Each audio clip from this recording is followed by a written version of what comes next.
And welcome to the July 16, 2018 Board of Selectmen meeting. Before we get started, if we could all rise for invocation in our Pledge of Allegiance. Lord God, we come before you with thankfulness and for the blessings that you've bestowed in our community. And Lord, as we attend to the governing of our community, we ask for extra wisdom and discernment so that we would make the correct decisions and keep in mind that we are representing an entire community. So once again, we thank you for all your blessings. And for those of us that have prayed, we pray to you in the manner we were each taught. Amen. Amen. Pledge allegiance to the United States of America and to the republic for which it stands, one nation, under God, indivisible, with liberty and justice for all. I just want to keep praying.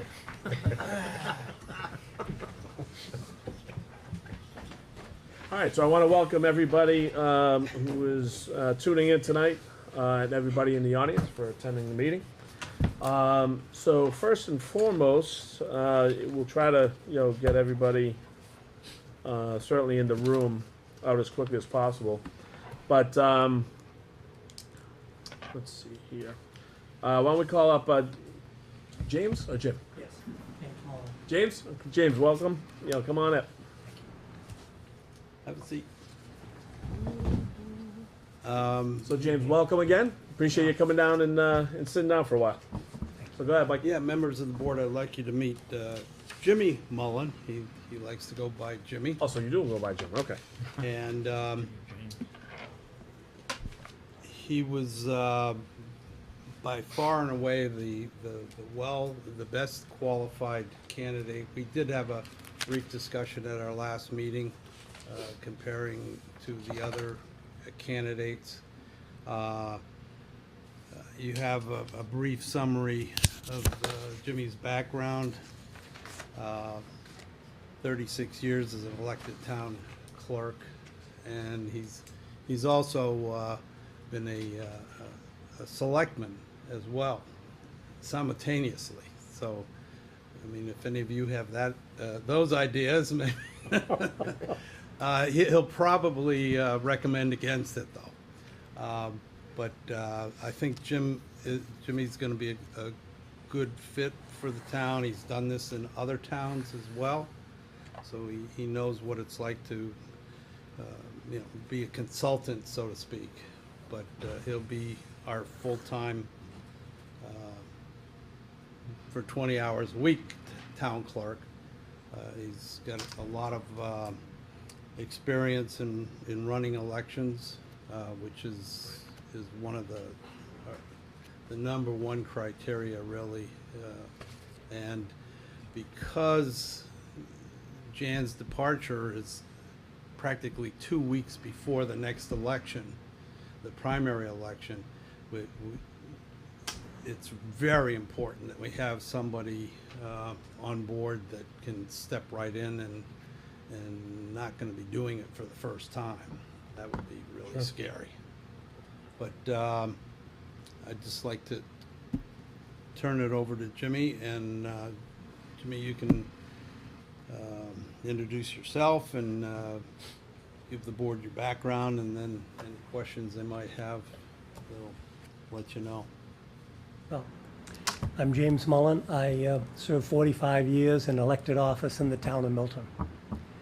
I was a school committee member, I was the town clerk, I was a selectman. 15 years on the Board of Selectmen. I had two terms. I had a 10-year sabbatical in between.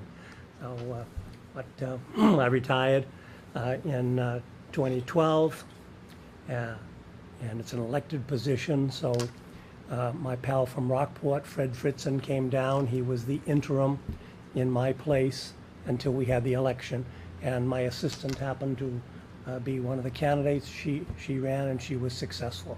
So it was a nice, clean way to do it, wherein the selectmen could have appointed her as the interim when I retired.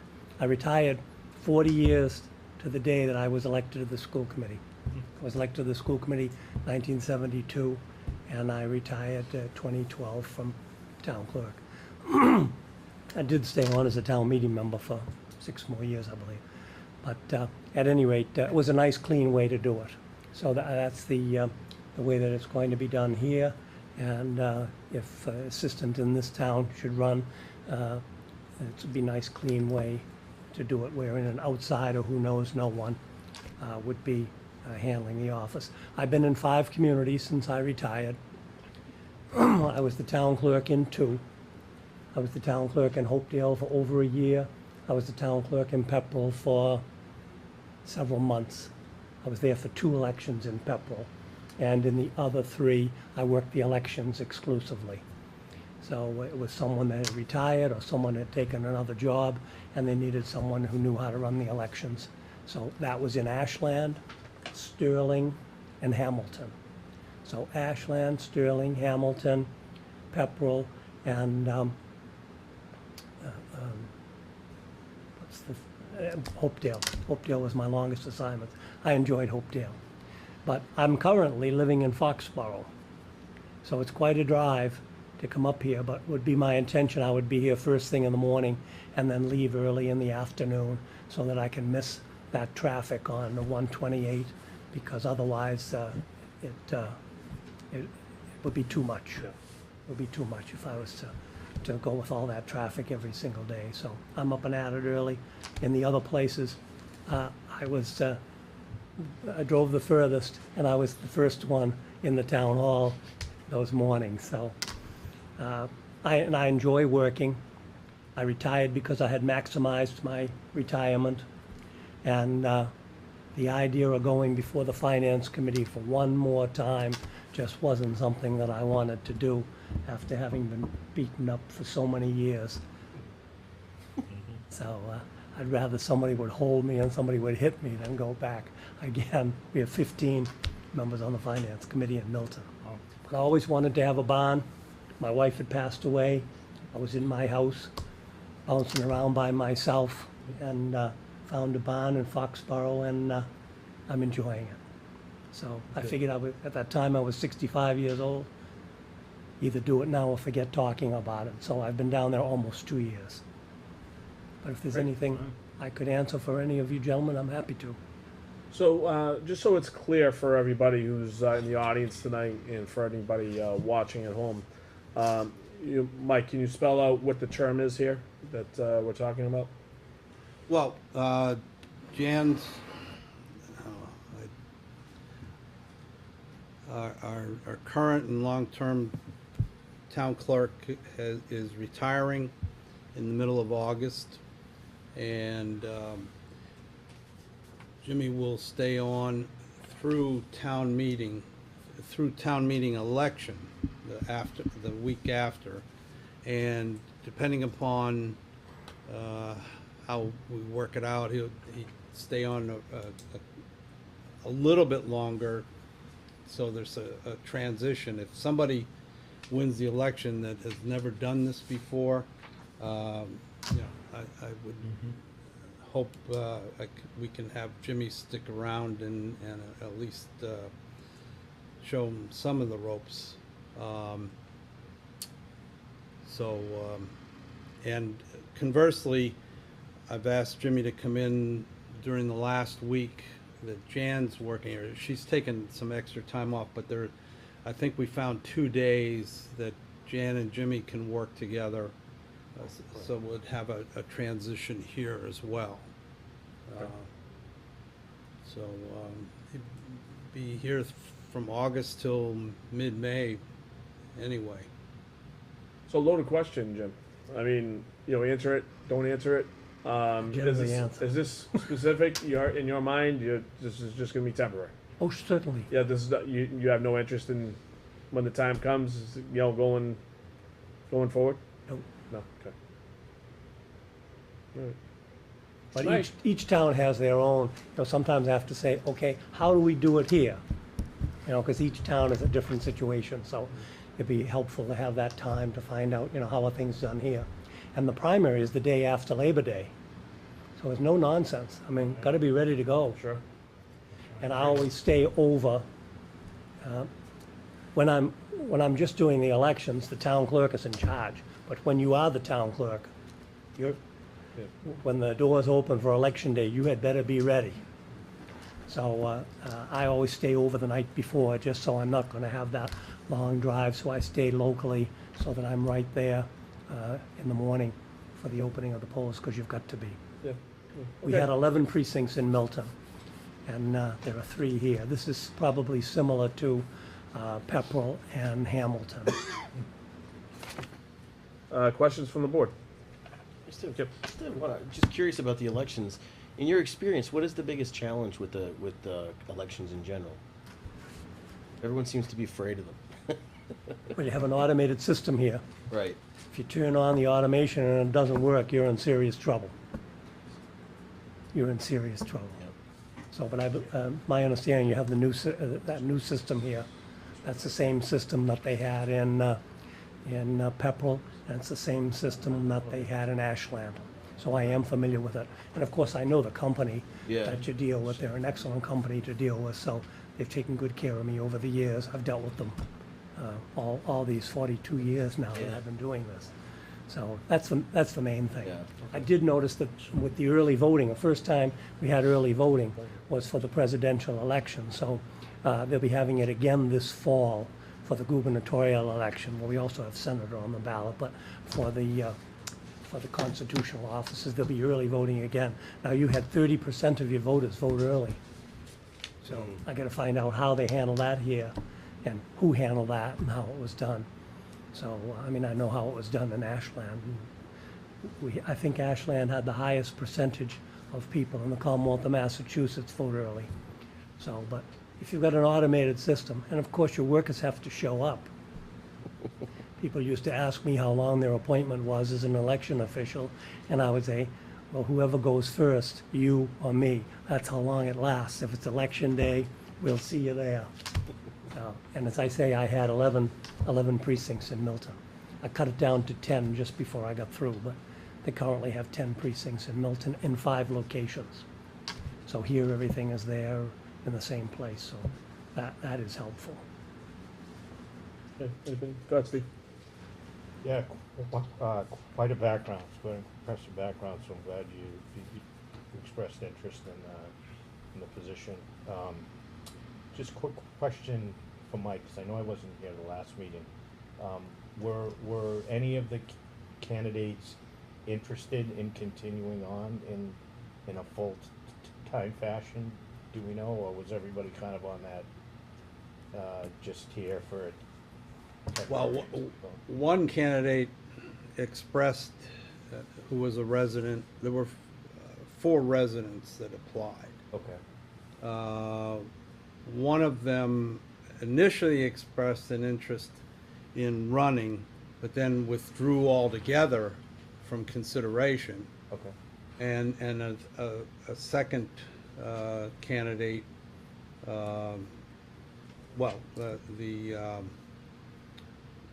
the assistant town clerk did express an interest in the temporary position. Gotcha. But based on the board's feeling that it would be better to have an outsider and not give somebody a leg up in an election process. Sure. Luckily, we had somebody as qualified as Jimmy apply. Sure. I might not have had that option. And it may have been a different situation because the assistant town clerk is qualified for the position without question. She's been doing it for 17 years, but in the name of neutrality, Jimmy rose to the top. Right, great. That makes it nice and clean, which is Yeah. similar to what we did. Yeah, that's terrific. We brought in an outsider who didn't know many people, and we had the election, we had 3 candidates, and my assistant was elected at that time. Great. 6 years ago already. She just ran for re-election. Time flies. Any other questions from the board? That's it for me. So what would you be doing if you were retired? Well, I work part-time in the real estate field in the town of Milton. Okay. I've done that for 20 years.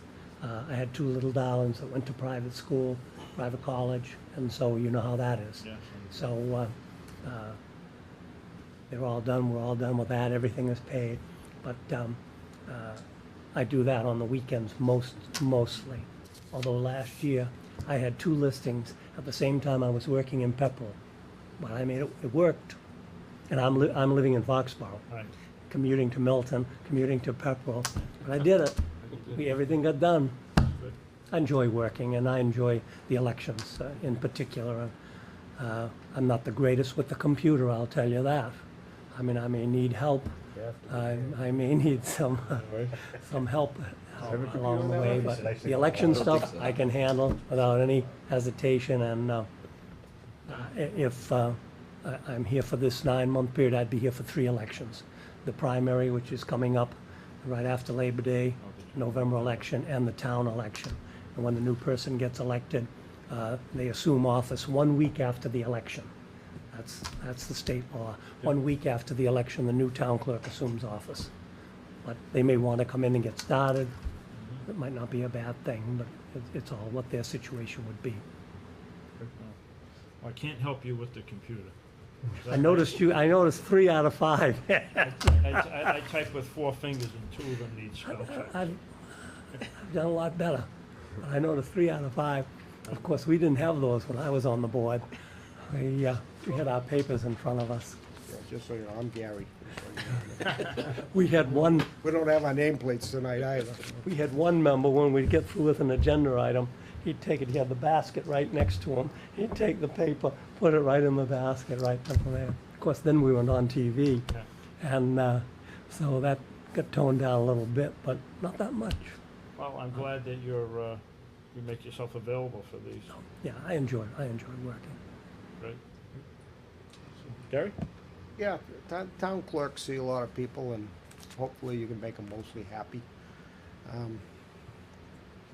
Georgetown is a spin-off. We used to be part of Rowley, next town over. When we did that, we were supposed to have rights to the town landing and the clamming flats over there. So now, if I come down and I want to get a clamming license, do you think you'd be able to issue me a clamming license for Rowley? Because Rowley won't give me one unless I pay extra money, because I'm not a townie over there. See? That'd be something I'd need to have a little Maybe we can a little work it out. knowledge on, because I don't have any. Are you currying favors already? No, I'm just trying to get our rights back to the landing. I'm willing to get arrested. I grew up in Milton. I graduated from Milton High School, and I lived on Canton Avenue for 62 years, 3 different houses. And I was on the board, as you know, and you would think that I would know that we had a dock and that we had the Milton Yacht Club. I had no idea. We had a new member get elected to the board, and he starts talking about the yacht club and the dock. I said, "What are you talking about?" I mean, my father was a graduate of Milton High School. We're 3 generations in the town of Milton, and I had no idea. And that night, I drove down there and found the dock, and of course, you can go to anywhere from I know there. where the Rowley landing is too, and I put some boats in there, But- okay. So I don't know much Thank you, about Mr. clamming. Chair. Sure. Okay, any other questions? All right, so if I could get a motion, for the appointment? Sure, Mr. Chair, I move that we appoint Mr. James G. Mullen Jr. of 50 East Street, Foxborough, Massachusetts, to the interim town clerk position. When's it start? I don't have an exact date. Talked about the 16th. August 16th. To begin August 16th. Okay. I'll second. I was gonna say, do we need an Yeah. expiration or no? Well, what's 1 week after the town meeting? Usually in May, right? Hmm? May? Yeah, oh yeah, it's, May, so probably May, no, it's the week, Just do June 30th, the end of the After fiscal the year. town election, I hold on. Casey stays on late. Unless he stays on. If the 17th of May, it's a Friday. meant. Yeah. We'll just say mid-May. Election is the 13th. Yeah, so the new clerk would take office 20th Yes. through the 17th. Okay, term to expire May 17, 2019. I'll second that. All right, so we have a motion, second. Any further discussion from the board? No? Okay, all those in favor? Aye. Aye. Aye. All right. Opposed? No one? Jimmy, welcome to Georgetown. All right, thank you, folks. Thank you, gentlemen. We look forward to working with you. Talk All right. tomorrow, okay? Thank you. Thank you. You're welcome. Here we go, being willing. Yeah. Congratulations. Welcome.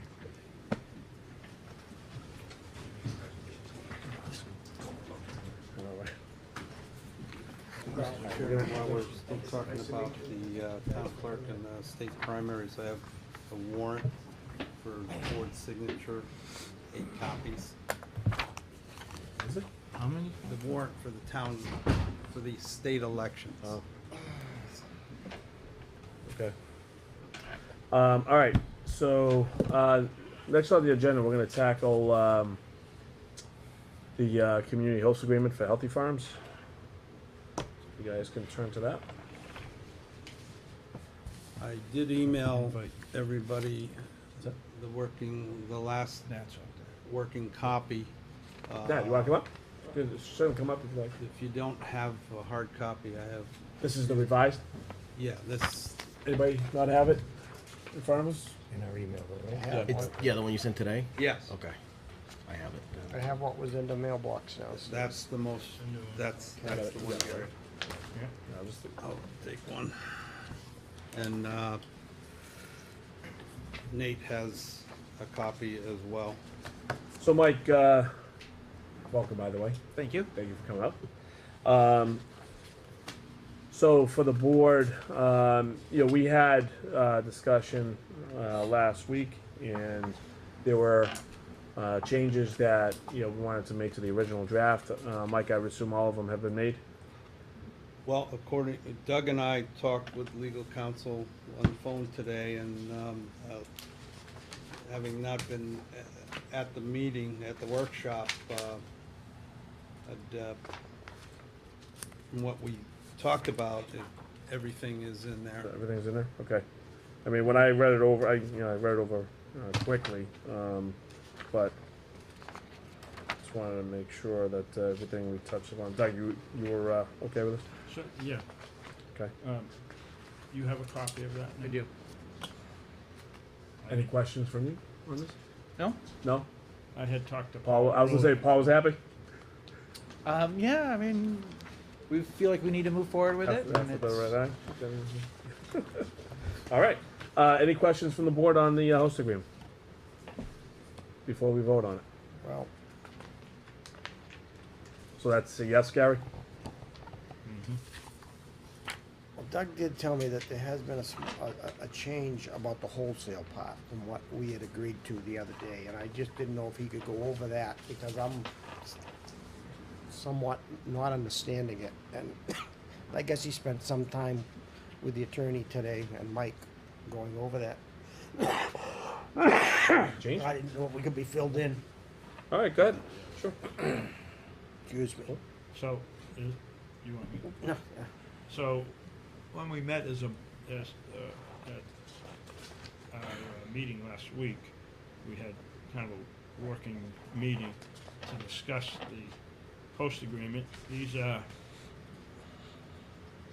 is a totally new document from KP, template. And we had talked about, because we're allowed 3% by the state. We had talked about I think I have the old, well, we had added something in there for a percent, to take 1% of gross retail sales and 1.5% of wholesale.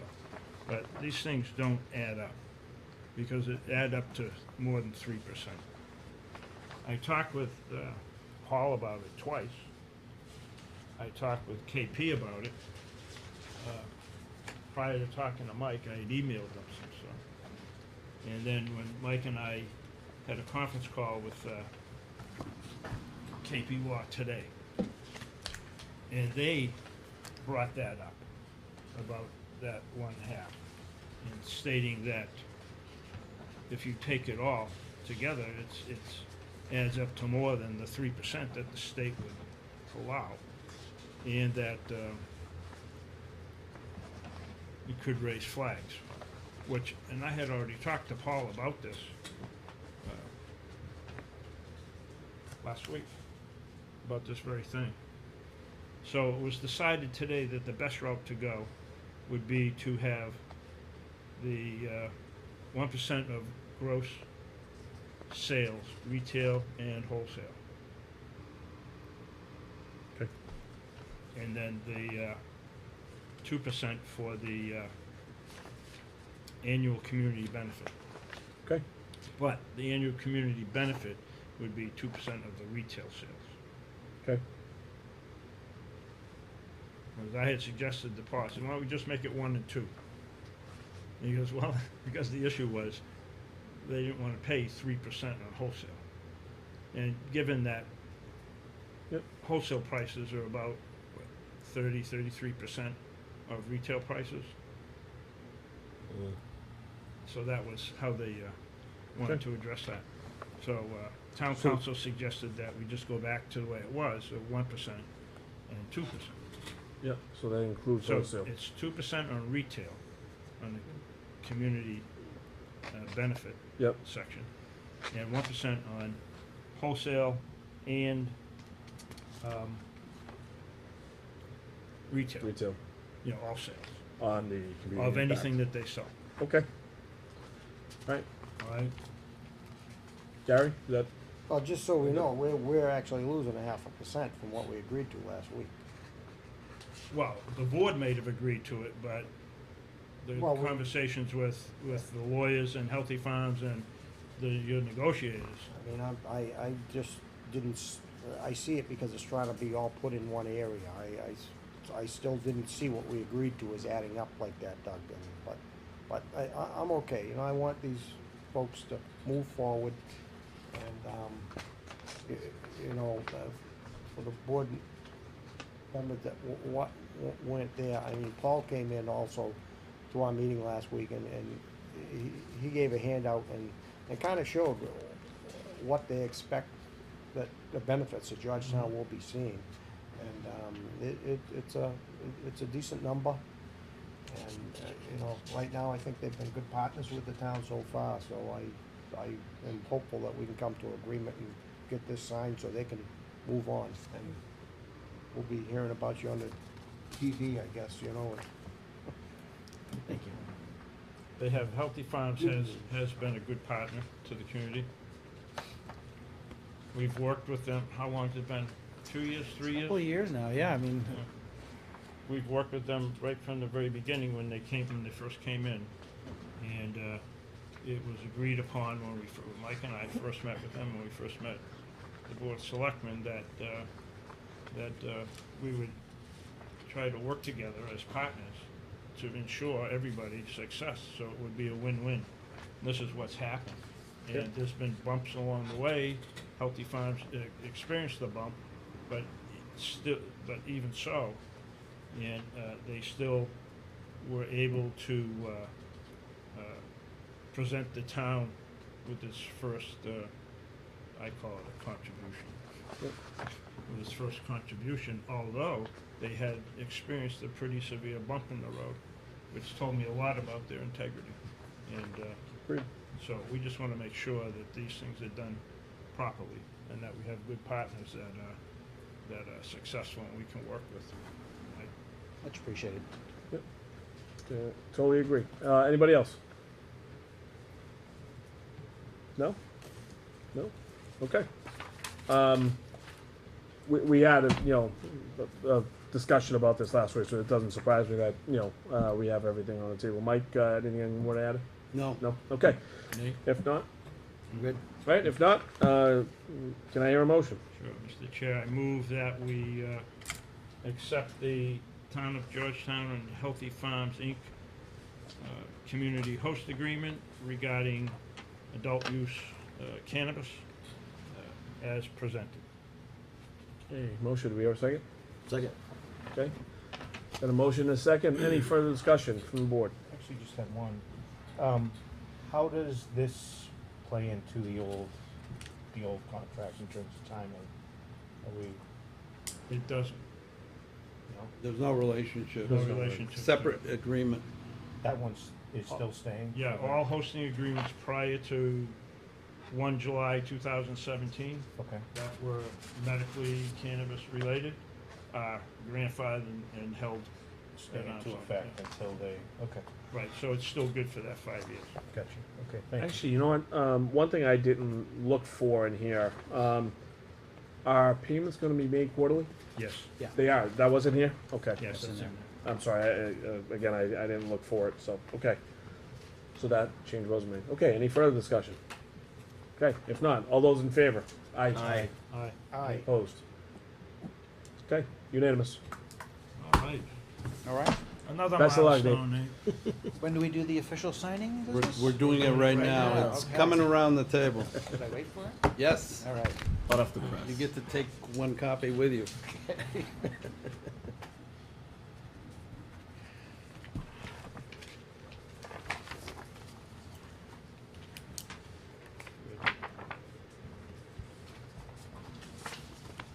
By the way, Chief, you're still here. What's that? Was there any question? You've been in contact with Healthy Farms, everything all Actually right? met, was it right before the 4th? Yep. We went over, Okay. since their opening in May, last year, went through calls for service and, happy to Go report. that, we've keep had going that way? Mhm. Very Okay. little issues, if any, Okay. and even during their closure, I were in constant contact pursuant to the regular agreement, with the facility and, everything's been pretty smooth. Okay, thank you, Chief. All right.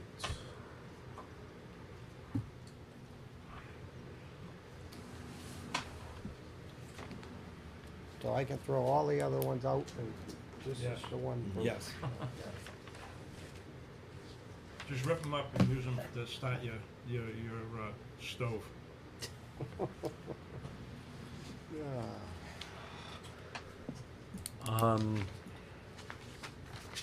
This is. I will wait for this.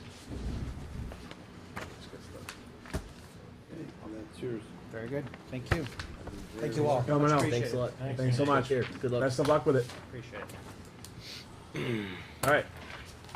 Yeah. So for those following the agenda tonight, we're going to skip over the community host agreement for Cultivana. So gentlemen, you're left in the audience. You're here for, Mr. Chair, oh, you're with Peak. Mr. Chair, Yes, sir. before Yes. we go through, I just got a text message from Cultivana, Yep. and we had given them 2 dates so that we can meet face to face Yep. and negotiate. And I just got a text saying that they're checking with the team and they'll get back to me. It'll either be the 18th or 19th 18th to 19th, what? of July for That they'll them get back to meet- you? For them to meet Mike and I Okay. and negotiate their hostage. Okay. Yep. Who is Cultivana? The name? Tink. Tink. Oh, that's a Tink Cultivana product. DBA Tink. Yeah, that's their corporate name. Okay. Okay. So Mike, for Peak, are we ready to talk about a host agreement? I mean, I don't think we've ever even met just to have a discussion. No, well, Doug and I have not had any face-to-face communication No, I've with had, him. is Matt? Yeah. Matt and I have had some email. I was gonna say, why don't you guys come on up? I mean, I just want to make sure I knew what was kind of going on tonight in terms of what we're trying to accomplish. So we're not talking about a host agreement, but this is more of a first meeting, just to kind of get to know each other, your operation, and everything else. Good. So Matt and I had some email communication back and forth. We've been Okay. trying to get together to talk about this business, so they're here, and now we can talk about this. Great.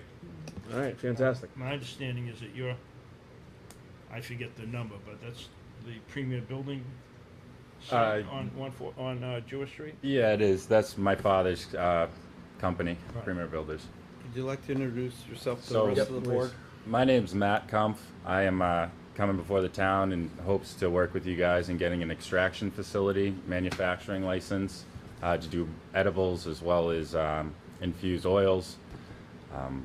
We're working with a team of consultants, Brian Staffa Consulting out of New Jersey, as well as Prince LaBelle Thai in Boston. I am a resident of Georgetown a long time, went to Pentucket Workshop all the way through Georgetown High School, graduated, became Wentworth Institute of Technology graduate in construction engineering, where I went to all-night school and worked for Commodore Builders as a site supervisor. 2 years ago, I joined back up with my father's company. When I was with Commodore, I had done a Patriot Care down on 21 Milk Street, first medical marijuana facility. That's where my interest first kind of peaked when I saw that the RMD zone fell over our property down there on 113, 114, 112 Jewett Street. It became a new business venture that I wanted to pursue with the help of my father and the town, and see if we could get things moving forward. And this is obviously our first introduction, so wasn't sure about how to go about the process, but didn't want to miss the opportunity to at least sit down and introduce myself in front of you guys. Fantastic. Thank you for coming out to introduce us. So what did you say, extraction, edibles, oils? We'd like to do manufacturing, so processing, so commercial kitchen, as well as oils, extractions. This is all on the wholesale level. Yeah, business to business only. So business to business right now would just be with other dispensaries, right? Yes. Yep, as they open.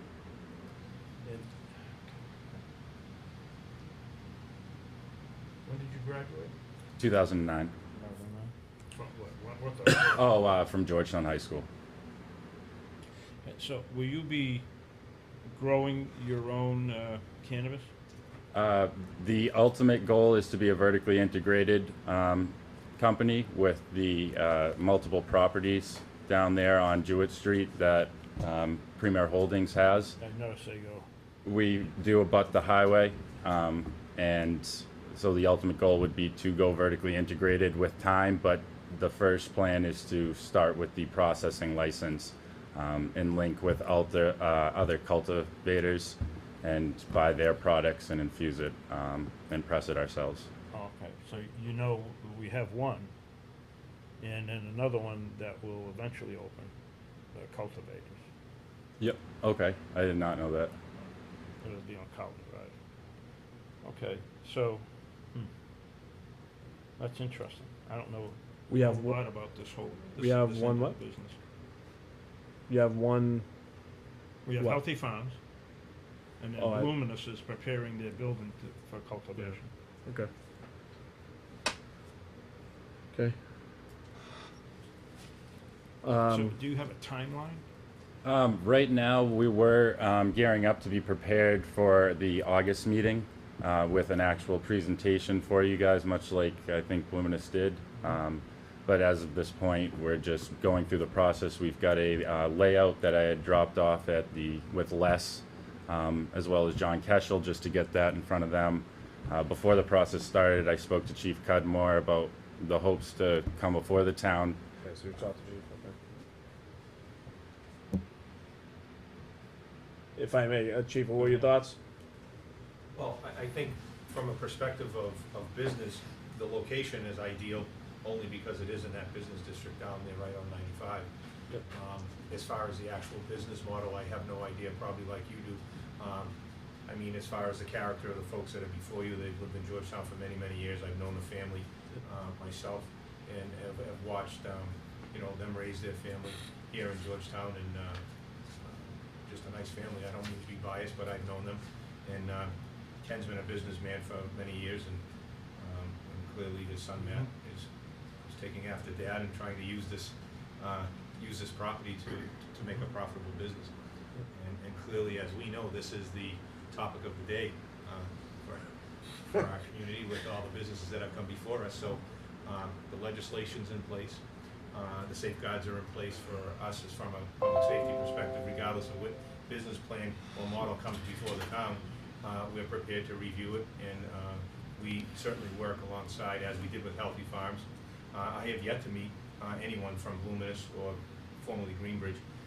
Tink did come and speak to us at the PD, but I guess you said they're ramping up for their business model to be formalized by this board. So from my perspective, in my office, I'm just keeping track of these companies that are coming in, and they're being forthright with their business plans. I'm looking at the executive level of government here to see what businesses we want in our community, and I'm prepared to deal with whatever decision the boards make.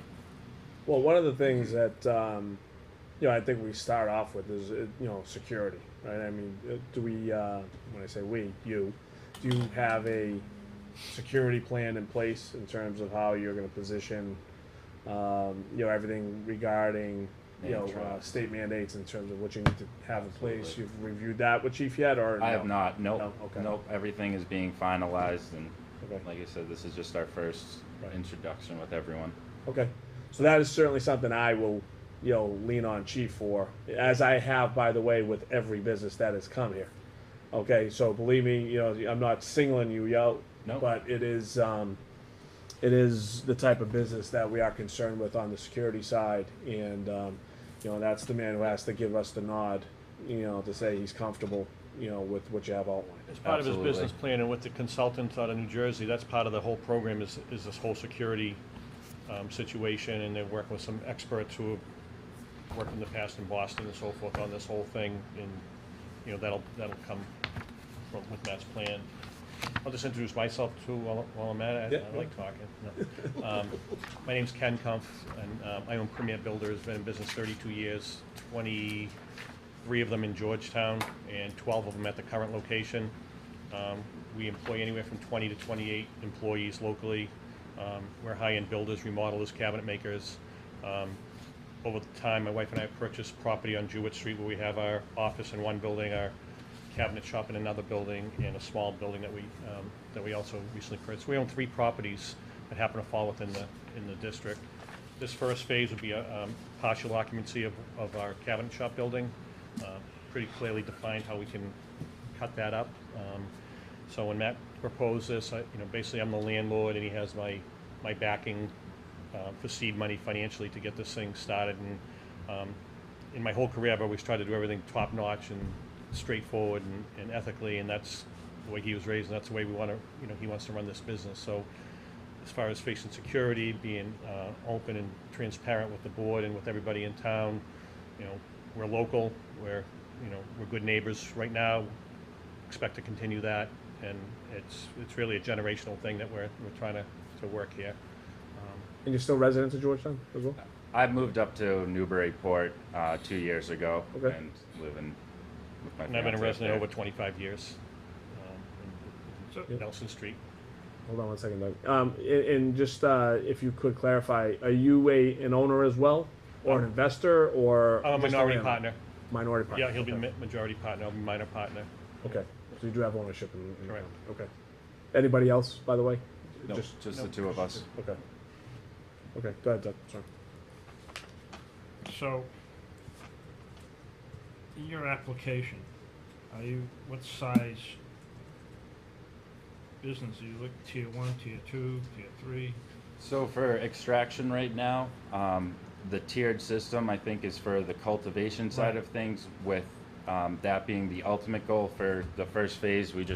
It's a 7,000 square foot facility, 7,020 to be exact. And then, is there any other portion of the building that you'll be expanding to, or? It will be a walled off section with the security plan, and we will only encompass at this moment the 7,000 square feet, with the hopes to grow to the point where we can ultimately take over the full shop that is there. Okay, so what size is that? That's 15,000 square feet. So do you have to apply for a 15,000 square foot? From my understanding, it's encompassed under one with the manufacturing license. It's probably a question that our attorney, Dan Glissman, could answer in a more professional manner, but from my understanding, it's encompassed in the one. And so, when I was asking you for your timetable, when have you slated to begin the operation? Of with- actual, you know, With the approval of the town, if that were to be in the next month or so, by the end of August, I would say that we would start 4 months from there, the construction phase, hoping to open by the beginning of spring of next year, realistically. for sales. For business to business sales. Do you want to explain in general the process of what you're doing? Because it's not growing, it's, it's Yeah. a machine that No, I'm extracts. pretty clear Yeah. on that. No. If you were to grow, that would be later on in the. On a different development. Yeah, that would be probably more like a tier 2, tier 3, but Yeah. probably tier 2 type level of building. All right. Okay. Well, we still need to get together to meet, to sit down and talk about this hosting agreement. All right, I have talked to Dan. As a matter of fact, I talked to him for quite a while. So we need to, Dan is who? Dan, is it Glickman, right? Yep, Glissman. Is the attorney for, I forget the name of the Prince law firm. LaBelle and Ty. Yeah, Prince LaBelle. Okay. So I have talked with him, but, yeah, we do, because we were playing email tag. Yep. So we need to set up a meeting with these guys? We have to set up a meeting? He has to set up a meeting Yeah. with you guys? Yeah, so, yep. Just so we can begin that process. Yep. Because then you also have to have a community meeting. Correct. Chief, have you gone over to the building? Or is that I too have not. early for that? I was waiting more for this meeting. I had told the Comstat, they gave me an introduction to the business, and then until we actually see some plans and there's some preliminary drawings and so forth, I know the property in question. I mean, obviously, I've been there many times, and I know the area, so for me, that was my foundation to begin at least thinking about it until they bring a definitive plan before the planning zoning applies as well as this board. And then when we start drilling down the details, that's when I get Yeah, involved. okay. All right, so we're just really at the beginning of this. Okay, I other don't have questions? anything else All right set? now. Steve, go ahead. Yeah, I'm not familiar with what the plans are and what you guys plan to do, so if you could tell us about that, that'd be Yeah. helpful for me. Absolutely. Yep. So our plan is to do, I'm a real outdoorsman, so my plan is to do infused edibles, dry bag goods that we'll be able to sell, kind of infused water solutions, mix it up, from sativas, CBDs to indicas. I plan on doing a level of high-end spice rubs that you're not afraid to throw on a $60 steak you get from Butcher Boy, but is also something that, a mom who's going to yoga might not be afraid to pull off the shelf. I'm not a hippie type, so I don't want a hippie environment around the company. It's a professional environment, it's quality, it's premier, and so we want to do larger cartridges on our vape pens for the oil side of things, but really it's towards the commercial kitchen side that I'm leaning with everything that I want to do, where it's the beef jerkies that are infused, the beans that have the fat cubes in them that you can infuse all these different THC products in, almost like a THC grocer, where someone can go and get 1,000 cans of beans infused with this stuff, or the local market can sell 5 cans, and the housewife, the husband can go in and get what they like for the camping or the bachelor party or the whatever it may be that you choose to use it for. But that's really the ultimate goal with the business, is to be a true outdoors, environment friendly, with everything that we do, and just work with the town to cooperate with you guys. But that's really the extractions that I'd like to do. Have you- Hold on. I'm sorry. Hold on. Go ahead. Have you identified who you'd be partnering with, or who you'd be selling to? Selling to is something that the attorneys are working on. They have different cultivators and sales facilities coming into their market as well, into their business for these different types of plans. So as they open and they get approvals in these towns, that's where we'll really start to link our connections. From the food side of things, I plan on working with local farms. My sister's boyfriend has a farm up in Springfield, New Hampshire. So again, I'd like to link with these farms to grow the basils, the cilantros, the different types of food that we'd ultimately be infusing and hopefully selling. I got you. And then you mentioned that you'd be adding or infusing it with beverages. So that's something that's similar to Tank or no? No, You say no, water? no beverages. Oh, no, I'm sorry. It's no, all dry. no. Oh, I was saying for hiking, like Backpackers Pantry is a company that we use when we go hiking. They have the mac and cheeses that you literally add a cup of water to by the fire and mix around. It's got the little ham in it. So they don't taste great, but nonetheless, doing dry bags where you can infuse Add to things that, while gotcha. you're Okay. out hiking. I get you. Okay. Yeah, that's all I have for now. Okay, Kip. I'm not overly familiar with the area where the buildings are. Who are the other neighbors, the other tenants in that local? So we are abutting 95 north. We abut my father's two properties. We abut Jim. So Rogers Sawmill? Rogers Sawmill. So Rogers Sawmill is right next door to my office. So Jewett Street, there's a little extension, some people call it Rogers Way, Rogers Lane. It's a yeah. little extension of Okay, Jewett yeah, Street. Dead ends, when the highway went in, it cut the road off years ago. It's the old So- Jewett Street. What's that? It's the old Jewett Street. Correct, Yeah. correct. So that street dead ends at the highway, and we own one property on, if you're looking at the highway on the left, that's where my office is from my building. Across the street's a small, looks like a house, a little building to storage, and then next door to that is it's about a 17,000 square foot facility overall, and about 7,000 would go to this business. I had a tenant in there formerly who retired and basically, shut down his doors and left. It was for no reason at all, and then this whole thing kind of came about. So that's where this whole idea came to start with the infusion facility, the extraction infusion facility. You don't need a big giant building for that. It can be a smaller operation to start with, and get our feet wet. I'll get his feet wet with that. There are 3 total abutters. It's the Georgetown Housing Authority, Jim Rogers, and then one individual across the street. So those are the only 3. The lady across the street has been in good relationships with us, being that we run the planers at 7 a.m. and have never had an issue from that standpoint. That's it. Okay, Gary. I'm all set. They answered your question. I was wondering where it was. It was the old Rogers. Kind of stuck away, yeah. So we're on the highway side of Jim Rogers. Yeah. Doug. Yeah, just, as you mentioned, various potential sales outlets. So are any of these sales outlets out of state that you would be marketing to, all in-state? Everything would be in Massachusetts. They're all in My- Massachusetts companies? Yes. Okay. Yeah. And then do you plan on doing any, like, internet sales or getting into the delivery end of the business?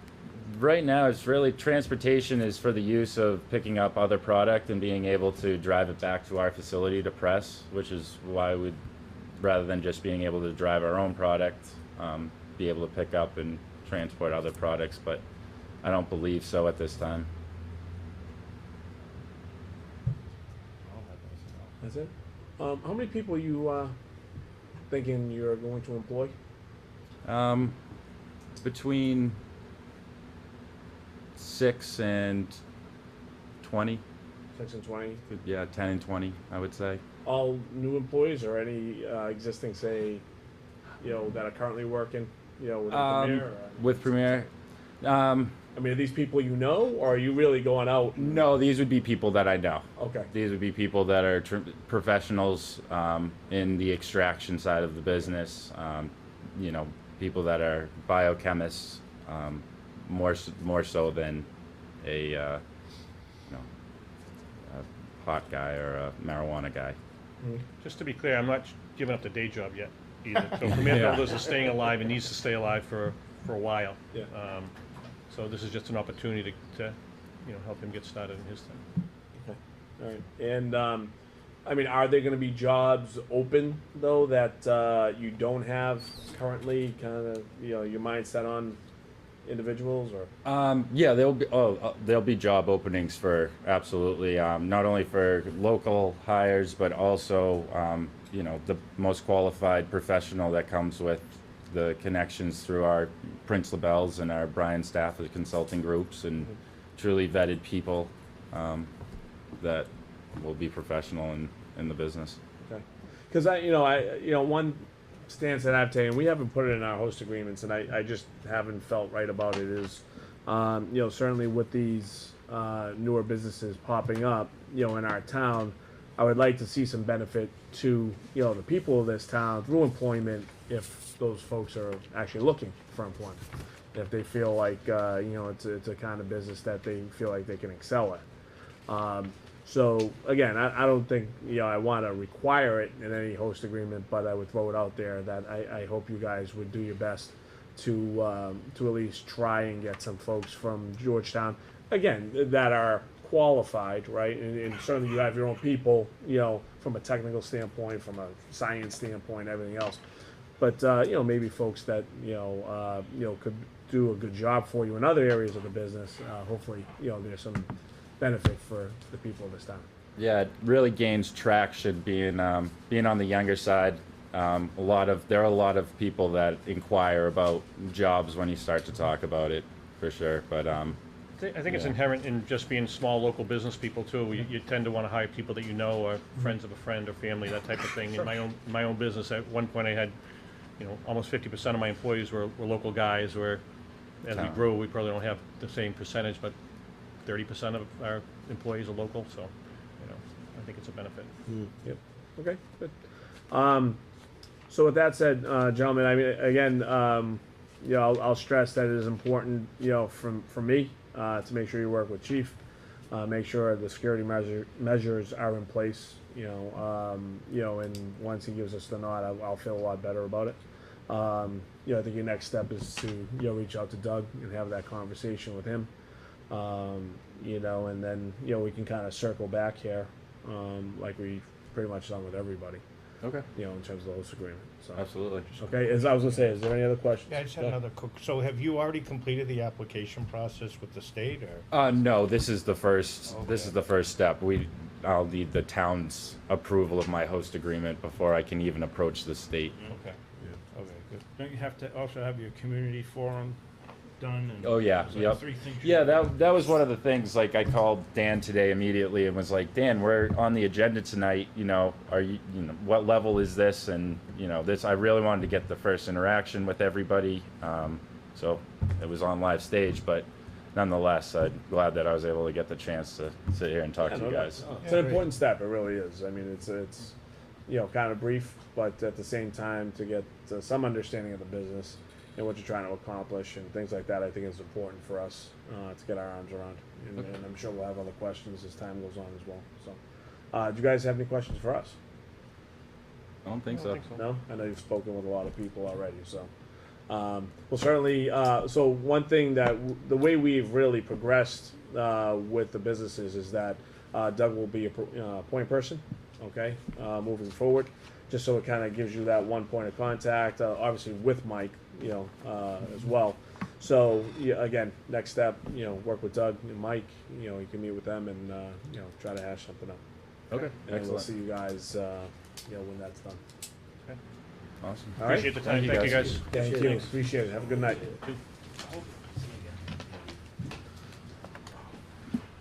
Thank you.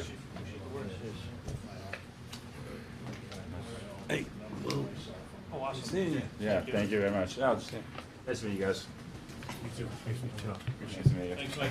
You're welcome. Nice to meet you as well. Nice to meet you. Shake hands with everybody. Nice to meet you guys. Thank you. I met you before. Yeah, but I yeah, don't yes, remember. yeah. Good to see you again. You Nice too. to meet you. I hope it was all in good, good first impressions. Actually, I think I saw him at a town meeting too, because you guys were in the back, right? Yeah. Yeah. I was like, wow, you're this big guy in the back. I was like, Thank you guys. thank you. Mr. Chair, can I just bring up one thought, as we're discussing this? I just wanted to ask the board. Pertaining to this? Yeah, Sure. because I wasn't here during the the workshop, but has the board decided what we're going to do in terms of how many marijuana facilities we want in town? I know we still have that option to do the 20% if we wanted to do it on the ballot and then vote. I don't know if you guys have talked about that or are up I to think talking. that discussion did come up. Yeah, It did come up, and, we did have a sent that to your discussion about letter. it. kind of getting the feeling that we're just pumping through, businesses now, business coming in, we're signing host agreements, moving on to the next. I don't know if we had, if we wanted to pause and talk about that. I think, we had a brief discussion about it, Steve, but, I think that we're gonna just take the, businesses as they come. I mean, I don't think we've come across a business that we haven't felt comfortable with. And I think that, for me anyway, that's kinda how I'm looking at it, because, again, these are real businesses now, based on, today's environment. And again, when I come across something that I have a real problem, I've said it, very publicly, and, I don't want another dispensary. If another dispensary comes here, I'm gonna vote against it. So, for all those out there who wanna, come in and thinking you have a dispensary, you already have a no vote. It's not gonna happen with me.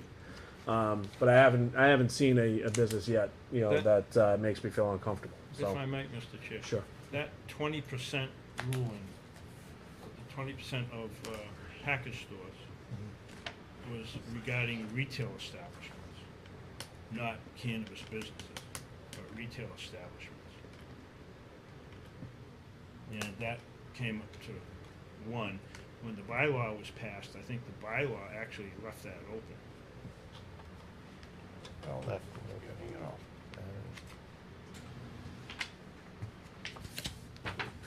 That it? Yeah. And I think the other point was, in talking about this, was have we contacted the water department? Because I know a lot of these cultivators will probably need to use a lot of water. I don't know if we did. I know we had a discussion before with, We touched him on with it. Nick, Yeah, and we he did said touch he upon it. probably thinks it'd be a good idea to talk with him, just Right. under the current Yes. situation. But we did say we were in contact with the water department, correct? I think, I believe that the water department's here when we spoke about it. Yeah. About it. and I did say when the time came that I would have further discussion, with a couple of members. cool.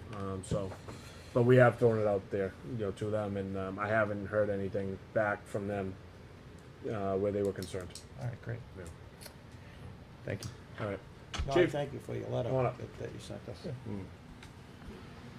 All set? I am. All right, so for everybody out there, and for everyone on the board, Chief is here to discuss American Legion Park. Some of the concern. It's been a very hot topic around town, as it always is around this time of year. Nothing has changed, unfortunately, this year in terms of the concern. So, Chief is here to discuss some of the findings. They've done a great job in going down there and manning the facility as best that they can. We did have some concerns, especially around the July 4th holiday. So I think they were real concerns, and I'll have a couple more comments, after Chief discusses this. But I think that some of the points are valid. Quite frankly, I went down there. I tried to get down there 3 different days. So I think some of the points that were brought up by some of the townspeople were also invalid. So I'm kind of in the middle somewhere, in terms of how serious this is. But with that, Chief, take the floor. Thank you, Mr. Chairman. Sure. If I may, I have 2 small items that I'd just like to bring before the board that have some timing due to the fact I believe your next meeting is August 13th. I think is that the posted date. And if I may, under a subset of new business here, only because of the timing, they're not on the agenda. They're minor, but I have an appointment request for the traffic committee. Sergeant DeFio was originally appointed to that committee, and I would like to, as opposed to having Sergeant DeFio on that committee, I'd like to have Detective Sergeant Rodden on that committee because he's assigned to full-time days. So whenever the traffic committee would meet, he would be actually on duty as opposed to pulling the night sergeant to the day assignment. Just as talented, it has nothing to do with that. We're there to, bring some resources to the committee in the event there are issues for the traffic committee to discuss. So I would respectfully request if Detective Sergeant James Rodden could be appointed to the traffic committee as opposed to Sergeant DeFio. Mike, are you okay with that? Oh, yeah. For the appointment? No, I mean, for just to bring up this appointment, even though it's not Yes. posted? Okay. Yeah, Just wanted to first make sure of that. Not known to the chairman 48 hours in advance. Okay. All right. So Any, that- any Which is discussion on, on which that? is on the agenda. Yeah, no, I know. Yeah. Like I said, I just don't want to get ahead of Nope. ourselves here. Good. If, okay.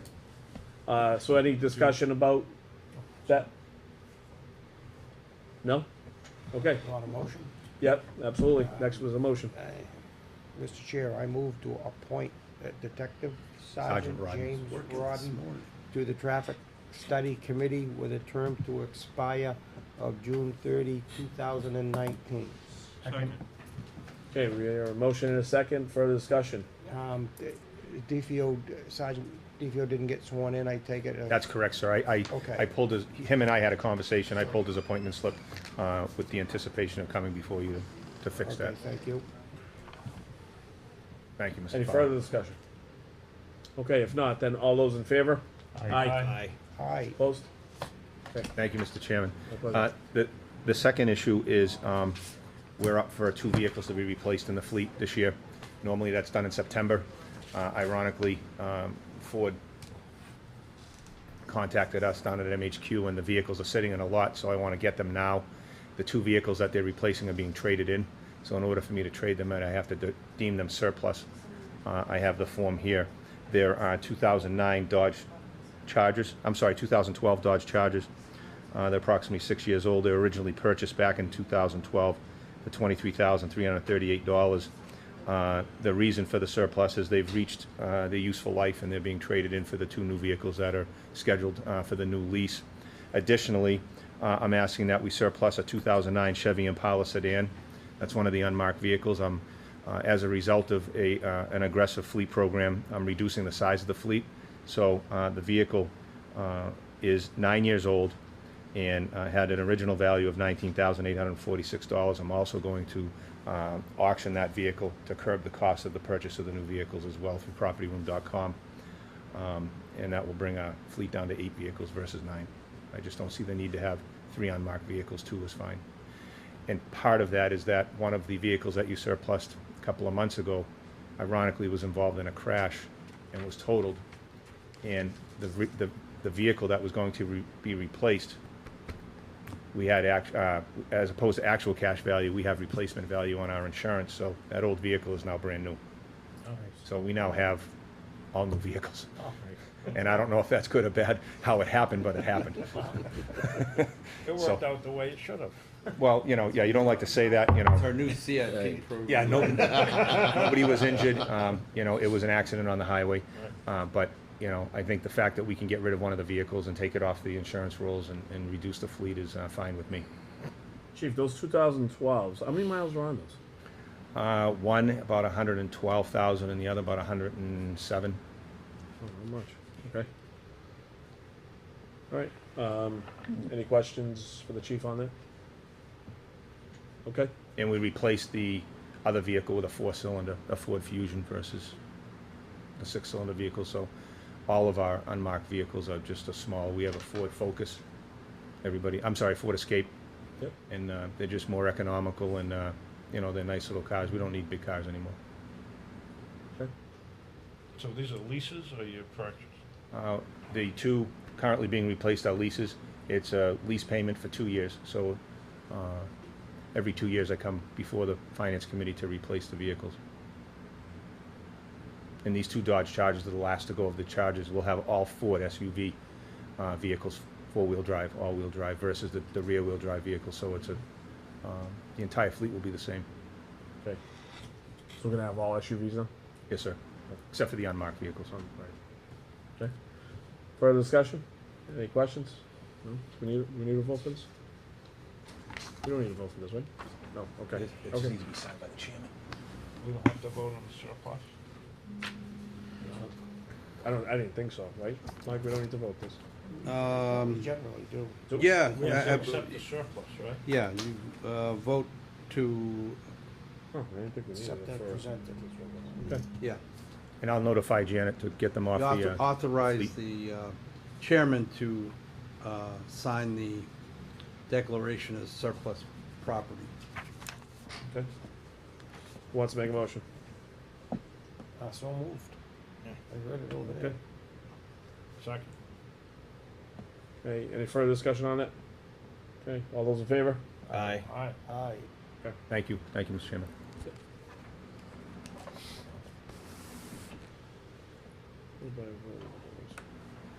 Sign your life away. Okay, They'll be Okay. removed from the insurance rolls. I'll work with Janet next week. Thanks, sir. Now, the real agenda item, I thank you for that. yes, sir. Just saves me a month of paperwork. With regard to the American Legion Park, I've spoken to some of the board members individually, and as everyone's aware, thanks to social media, that keeps us well abreast of what either goes on or that people think are going on down at the ALP. Obviously, the primary issue with the ALP is monitoring that property, and as early as July 2nd, there was a report of, the trash issue where trash needed to be removed from that facility before the holiday. And I think that caused a lot of angst, rightly so, being that that's a fundamental concern with refuse removal down there. July 4th brought an extremely large volume of people to that location. That location has become a destination location now.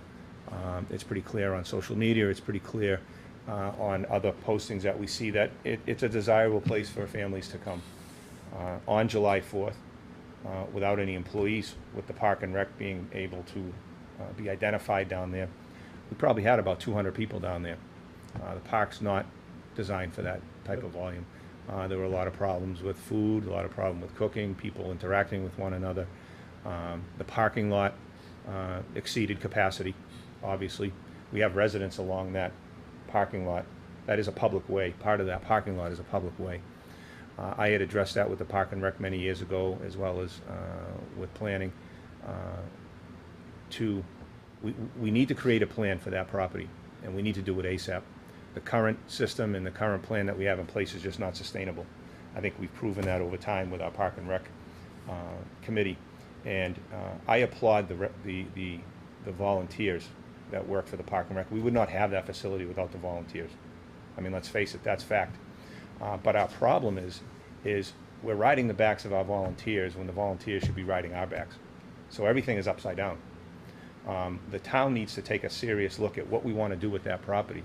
Invest the necessary funding, whether it be a position of employment where somebody would actually be in charge, a paid position where they're reporting to this board, I assume by either statute or bylaw, so that we can get a handle on what's going on down there. I've spent a lot of time down there myself. I was down there for the concert series. Actually saw Mr. Dawes there. A wonderful event down there last night, quiet. I addressed a few people over at the beach for some minor violations.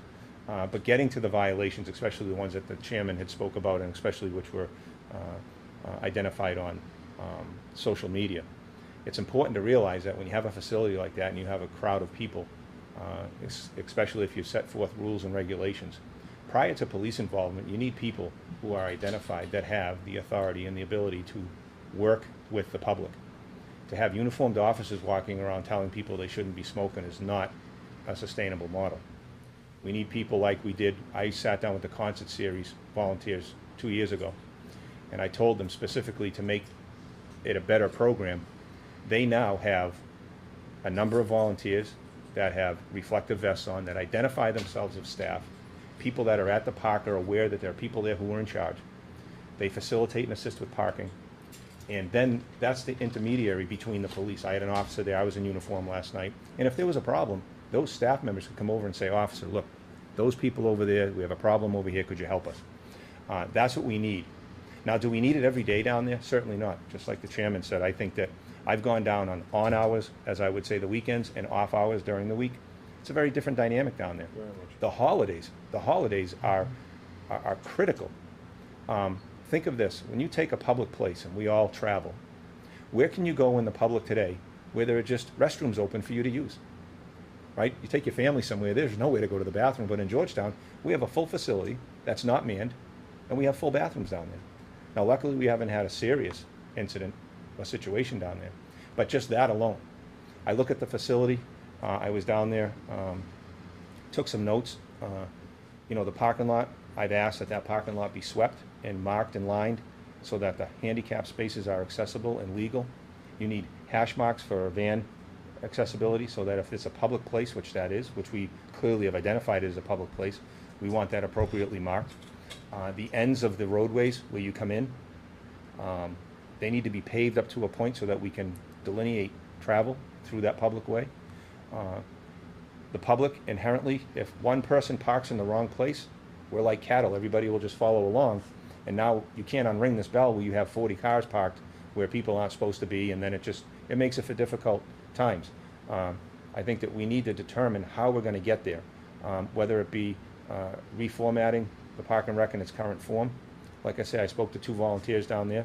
People work their tails off, you know, but they're getting tired, they're getting frustrated. I don't blame them.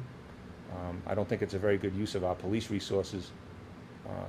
I mean, we crisis responded for the July 4th situation. We let people do things that, quite frankly, were against the rules, cooking of food and so forth, because there were not enough grills, there were not enough tables, because there's no way to shut that park down when it reaches capacity. It's like a concert.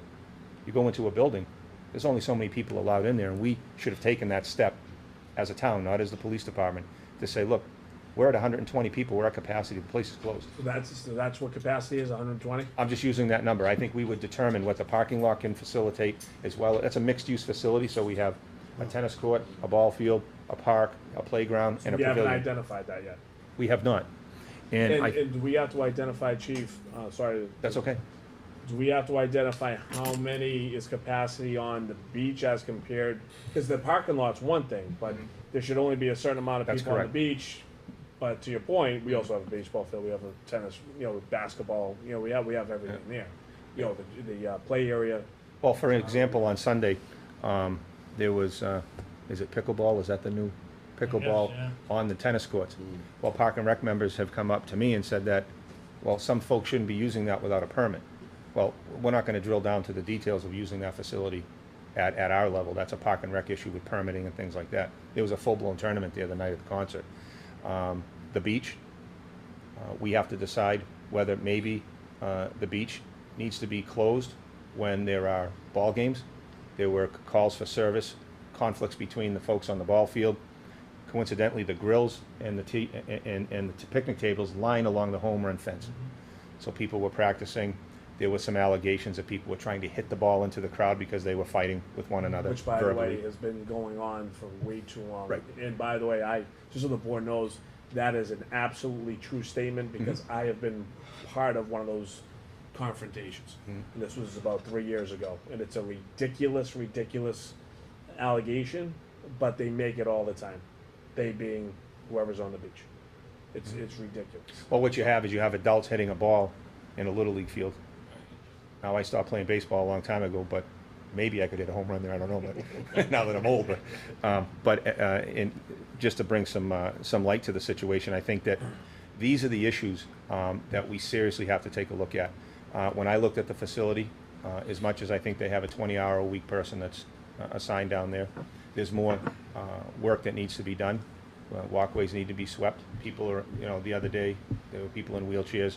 I mean, are we assuming the fact that that park is open and assuming that we have folks, whether it be handicap accessible, ADA, and there's rocks all over pathways where it's clear, evident, and convincing that there's a problem there, are we putting ourselves at risk, including the bathroom ramp? There just needs to be some work, some capital work done to ensure that if we're gonna operate that facility, number one, that somebody's in charge of it, all of the time, especially on the weekends and holidays. Now, during the week, that 20-hour-a-week person that empties trash or whatever they do, I'm not familiar with their operation, but I do observe, we need to take a serious look at it. I know for the concert series, they created a one-way on Pentucket Ave. I think it's a wonderful idea, but they're all man-made signs. I think that if the town is going to try to attempt to do that, engage the police department, we should have real signs with real directional equipment, so that if we do have a large concert attendance, that we're prepared and we're ready for that. The concert series has done a wonderful job. And from years past, the work that they do is phenomenal. And they had probably 10 volunteers down there Easy, just yeah. to run that facility. Wonderful. Engaged, helping people. And that's what the Park and Rec concept should be when that beach is open, especially on a holiday like the 4th of July. It just cannot be a free-for-all. My officers spent 6 hours down there that day. The entire department, all 3 officers.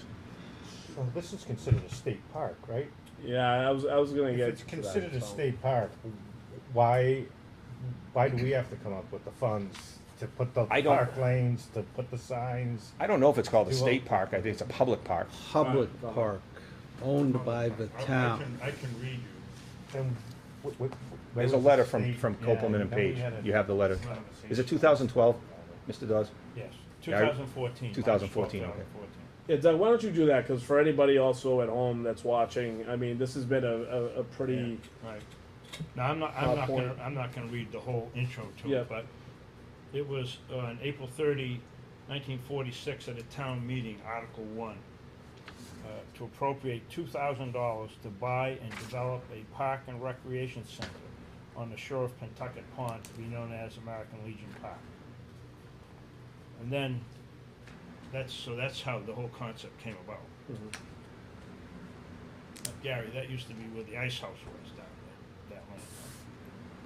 So under General Law, Chapter 45, land acquired for park and playground purposes is held by the town for the enjoyment and use of the general public at large.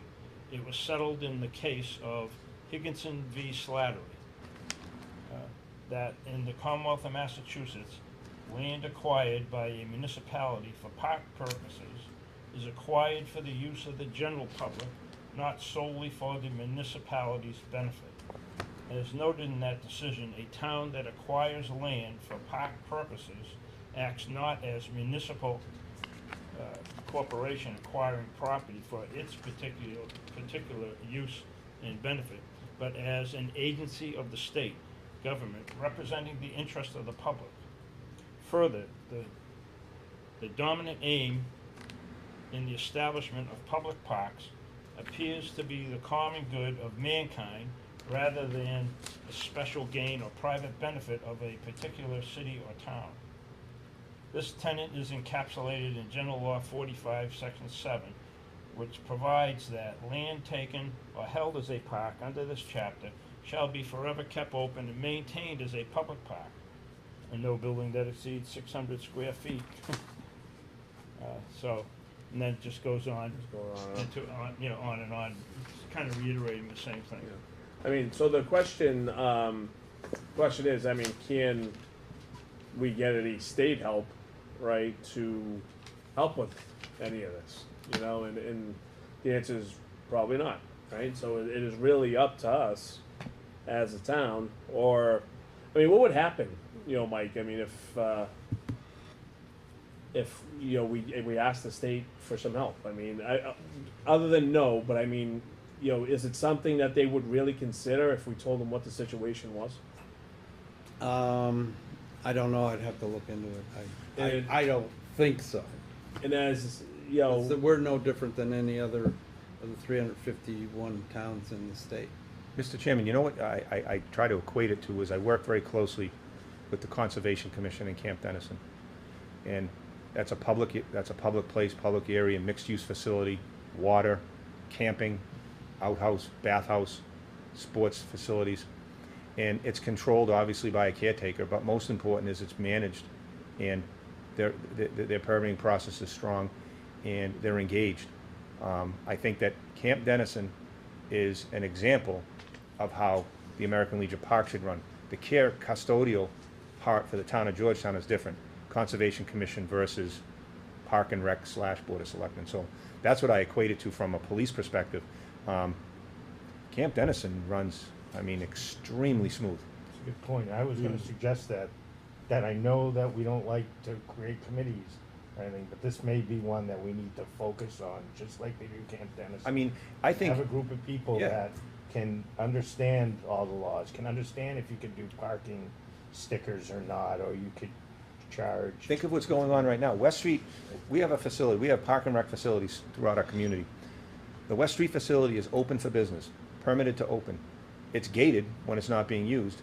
Yet we have the East Main Street facility. People are using it, and they're not supposed to be using it, and the gate's open at times, and the dog park's being used. So we're kind of, we're upside down. I mean, I have this article. This folder goes back to 2010 since I've been working on this. This was back in 2016 because the primary focus back in 2016, I believe, it was just after Phil Trapani had left the board. We had had a conversation, and this is an editorial, no need to ban outsiders from the park. So when I came to the selectmen's meeting, the selectmen brought up that legal opinion, and it was pretty clear by the board and from the audience that we want to allow people to use a park for everyone. But we need to pay for it if we're gonna do that. We need to take care of it. We need to ensure that we're doing the right thing. I know we don't have a lot of money, that's why we have some of our issues, but we're at critical mass with this situation. Yeah, and I think we really need to get legal involved, Mike. If the board remembers, outside of Kip, and Kip might have been watching, so last year I had Parks and Rec here. Jimmy was here as the chairman, and I had suggested going back, to a kind of a sticker program, which I think would work.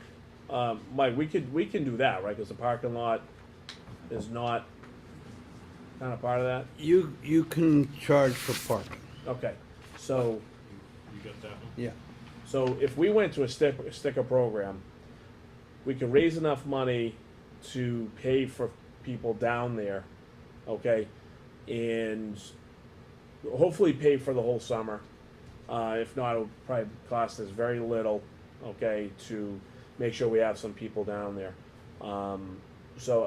That's what I want, really where I want to start. I firmly believe that we have the sticker program, so for residents, they can go down, but for folks coming in from out of town, there has to be a cost, because, the property costs money to upkeep, and for right now, we are doing it out of our own pocket, okay, for other people to come in and enjoy the park, and that's fine, okay, that they come and enjoy the park, but we shouldn't be incurring the whole cost of that. I've taken my show on the road and visited other parks, spoken to other police chiefs, visited other towns. And I mean, the programs vary, but in the end, if we had somebody who was responsible for this program, an employee who would report directly to this board, work with the town administrator. I mean, in some communities, their summer programs consist of interns. And the interns are paid minimum wage so that then they can facilitate the operation of the park during busy times, during the weekend, and then also facilitate potential maintenance and upkeep. We also have a private business that does business down there, Jeff and Maria's. Yep. And then we have Kiwanis, who, now, all volunteers, all making this a wonderful environment and a great place. I think it's time that the town of who has to step up? It's not the public that has to step up. I think we as a community and a town need to step up and help our volunteers. We've run them into the ground. We've been riding their backs for a long time. They built it. Now maybe we can take over and take care of it. Well, folks, we can keep these volunteers, but I think so. One of the points that Jimmy Demento had come up with when he was in front of us, because I had the same concerns last year, and that was we needed a lot more involvement, right? And at the time, Parks and Rec just wasn't doing it, and they weren't doing it the year prior either. All right, and it was at that point in time, nobody wanted to go in that direction. I think we're there, now, and I think it's time that we put a healthy program in place to assist not only our volunteers, but to have that point person in place who can really oversee what's going on down. And we're talking about ALP guys, but this is someone someone has to push that East Main Street project. But we have thousands of dollars on the table right now for as-built plans and the planning committee and all those things. I mean, if we had an employee in place, we're taking good money now, and we're throwing it after a solution so that we can try to get that East Main property open.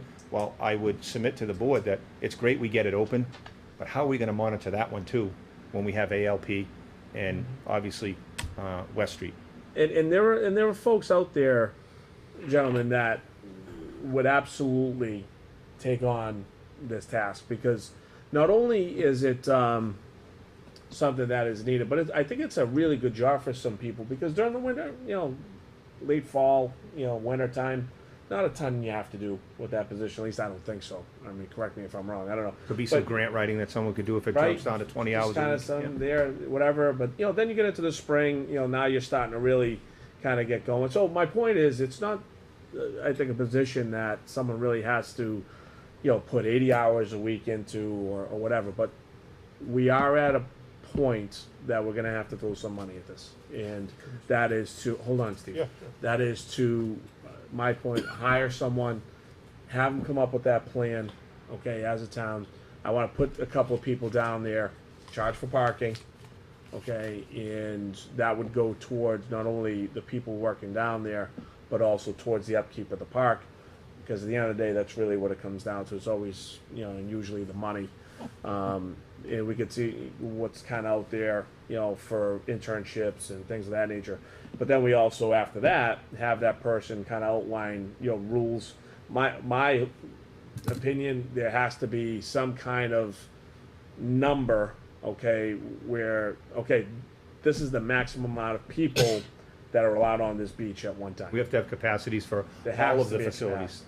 There has All to be for a the capacity. 'Cause facility. to your point, July 4th was way too many. We almost closed it. I mean, I received a call.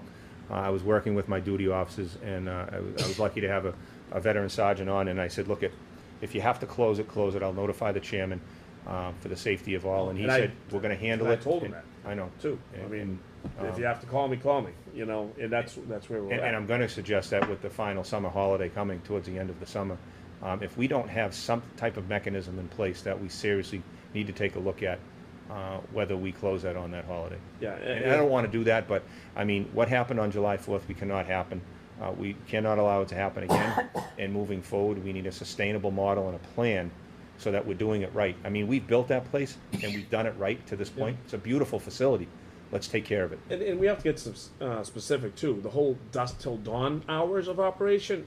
Yes. What does that mean? I don't even know. Dusk till dawn. I mean, This is let's the- these let's are the have it be regulations. 9 Yeah. to 5 or 8 to 4. We have whatever. night, we have night ball games, so then what we may be able to do No, for the is- beach. I mean, is, for the is, beach. is modify, and that's why we, I applaud Juliet Reck for doing this on her Yeah. own time, and at least getting some signage and some control, some internal controls, to be sure that we have something to follow in the event people become disorderly, or they become anti-rule down there. But the most important thing, I said it before, I said it last year and the year before, if you post a sign and you don't enforce it, then the sign becomes blind and the folks just ignore it. That happened to me on Sunday. I was down there and there were people smoking on the beach.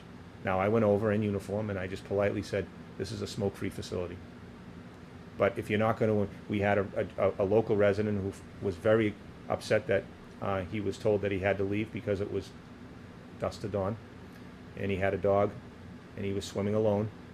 And I mean, we Which, by the received way, complaints. dogs are not allowed either. Yeah, we received a complaint from the Park and Rec, so an officer went down and kindly said, look, this is what's going on.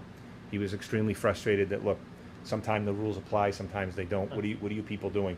So then it fell on the backs of the PD, but we were able to handle that and told him what our situation was, so he was amenable to that. Yep. All right. Hold on, Steve. I know you had the point there. Gary, you can. Yeah, just go wrap it up. question for Mike in the interim. Is there anybody you think that's employed today within the building that may be interested if we offered a stipend or something to kind of get things going?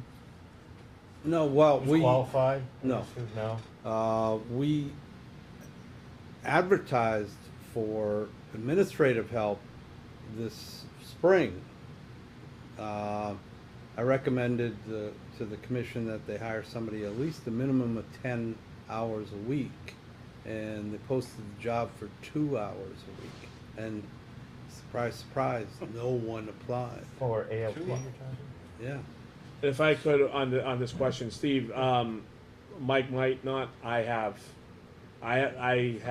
2 people, and one of them I've been speaking to even as of last year. Who are employed in town? Nope, they're Oh, not okay. employed in town, Okay. but that I know would do a great job. One was formerly on Parks and Rec, and again, I've been talking to, him, and then there's also another gentleman that I've talked to as well, but not seriously, but I think if now we throw some money at it, it might be something that they would take a little bit more seriously. I know both of them would do a great job on it, That's put it good. that way. I think a good start as well would be, if we can talk to some of the folks that are volunteering for Camp Dennison, specifically Jim Lacy. It's a great model. Yeah. What's going on down there, they I don't deal with think we alcohol, they have deal to with private functions, they deal with police Yeah. details. I thought of that in my time at Camp Dennison, and then when I went to the park, 'cause I lived down the Yeah. street from Camp Dennison. And, it dawned on me, I said, well, this is the same thing as the American Legion Park. It's a public That's a facility great that's idea. operated by our town. And I don't think we'd have to recreate the wheel, so we can get a whole lot of input from those guys, and then we can hand it off to someone. Well, they have a Friends of Camp Dennison Mhm. committee. Yeah, that's what I mean, yeah, so we can get them. That's to how give they us do it. input, yeah. So the thing about Parks and Rec is, we have to figure out what we're doing with the current model. We'd have to figure out a new model, and if someone comes on, I'm sure they might even have some people that they would want to bring on. I know gentlemen I'm thinking of would certainly want to do that. So that this is a conversation we'll have to have at another meeting, but certainly something that we're gonna have to take seriously moving forward, because it's certainly not getting better, it's only getting worse, and will be even worse next year. Had we establish a committee, or we'll just do it as, Well, I think we'll have a conversation in terms of how the board wants to move forward okay. with it. Again, it also comes down to the green, as I've told a couple of members, it always comes down to that. So we'll have to figure out how we're gonna allocate funds to this effort, although I think it's needed. So Gary, I know you had A couple of things, and the chief mentioned one. There's one thing I wrote down. I noticed they've got the sign up. Yes, sir. Could we take a zero tolerance on smoking? Do you see that as a problem? Gary, say that again. A zero tolerance, and like the chief said, he was there, I've been there, I've seen people, but I don't have the authority to do something. They do. So could we just perhaps say the selectmen have said, take a zero tolerance on smoking? Someone's smoking, write them a ticket. Well, and I've talked to Chief about that. Okay. So We can start somewhere. That's I think to answer your question, we can do zero tolerance on anything that you would like. But I think looking at 21st century policing and the model in which this society operates today, arrest, citations, and that type of activity is usually considered a last resort these days. With the police, we try to mediate, arbitrate, and so why it was critical, especially, and I use that concert series volunteer list as an example, is that to have that intermediary so that people who have authority through the Park and Rec are working with their customer base. And then if someone is not complying, that's when we get involved. To walk on the beach and immediately start writing citations for that type of violation, I can tell you that there will be a negative impact on that. It will make Georgetown look bad. It will make GPD look bad. However, if people are forewarned, and especially if you do a paid parking program or someone monitoring that, and they're given a flyer and say, listen, there are 15 rules down about here, but these are the big 5. This is important if you want to use this facility. And the Park and Rec or whichever legislative body decides what those 5 are. Physically handing out flyers. Maybe it's on the physical parking ticket that you give them so they know they paid for the day. Those are the things I've seen in other communities. My officers certainly don't mind becoming the heavy and enforce the law as required. I think people know we're prepared and stand ready to do that. But in a situation like this, it's important to have that middle ground so that if in fact push comes to shove and there's a law enforcement action, that the courts know that you with due diligence and your abilities to work with the public. There's no bias allegations by someone who is being told to do something and then enforced by the police. That's important in this day and age. I think that it's very, very important that we establish that boundary. But I do agree. I mean, it was easy for me. I'm in uniform. I can walk with someone on the beach and say, hey, you can't smoke. But to Gary's point, if you have civilians who are actually employed by the Park and Rec, if there's an intimidation factor, or it's someone who's a repeat violator, that's when we get involved, and that's what we're here for. And especially during those busy times and holidays. When I go down during the week, and it's just, 20, 25 cars, and it's a wonderful looking complex and everything is okay, but then the weekends things ramp up, and then the holiday, it just took off on us. Well, let me say, I've been down there also. I think a lot of us have been trying to get down there more. And it's nice to see the place being used. Absolutely. I want to make that clear right away. The place is being used. Agreed. But, we've got a lot in front of us, as you said, and a lot to do. I mean, whether we can, I mean, if we really wanted to try, we could start next week. Yeah. Trying to say, hey, it's now a one-way street. You come in this way, there's a booth, you pay, you go out that way. I don't see that as being undoable. But one of the other things I can remember in the past talking about this, and I think you were the one who said, Chief, that the kind of touch on what you mentioned earlier. You just can't have anybody down there. I mean, a person's got to look to be of a type of authority. I mean, you drive into a park and you pay. You feel like you're at least seeing someone with some authority. Some of them, I think, do. You got on Park River Reservation. I think those guys are some type of officers. I don't think all your parks are that way. Appointed officials by this board that have authority, and then, quite frankly, if there's a problem, then that's why we have a police department. But going further, we've got a ruling by a judge also. Now, saying that we got to open it up. Well, the way Doug read that to me, that becomes a state mandate. Now, it doesn't mean that we get any money, but on the other hand, if we've got an emergency situation, I think that we can also consider closing it down to people that are out of town. I mean, this is, well, I'm sorry, Doug, hold your breath, let me speak. Well, it's an emergency situation, and we're seeing things that are wrong. We've got a ruling by the state saying you've got to do it. So we could call the state, say, have you got any park rangers that you can send down? We're having a problem. Help us out. If they say, no, there's absolutely nobody, then you take the next step. And if we have to go that step, I'm not afraid to do that. I think it's my understanding that we do have the authority So, to shut that.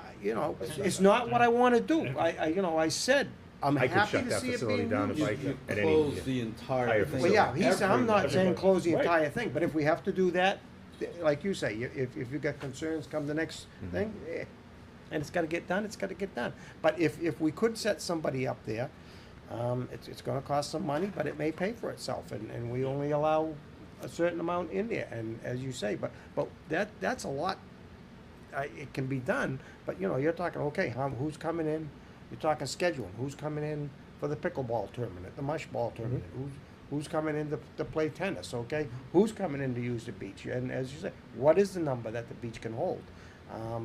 Perhaps our own building inspector can work with us on that, their code enforcement. But if you hire someone full-time, Gary, that's going to be their responsibility. That's not. Yeah, but you doesn't can't come on just us. hire anybody, and you can't have them without knowing how many the people the beach can safely handle. That's what I'm saying. We got a building inspector in town. He's a code enforcement officer. He goes into a building and he knows. He may also know what a public area that there's probably. No, I'm sure there's a number. There's probably a number out there. Yeah, That's there's what probably a I'm trying to get to. And I think the good news is that, look, it's July 17th, 16th. I'm already thinking about tomorrow. Yeah. That, summer is upon us, and we're surviving right now, and we are in survival mode with it.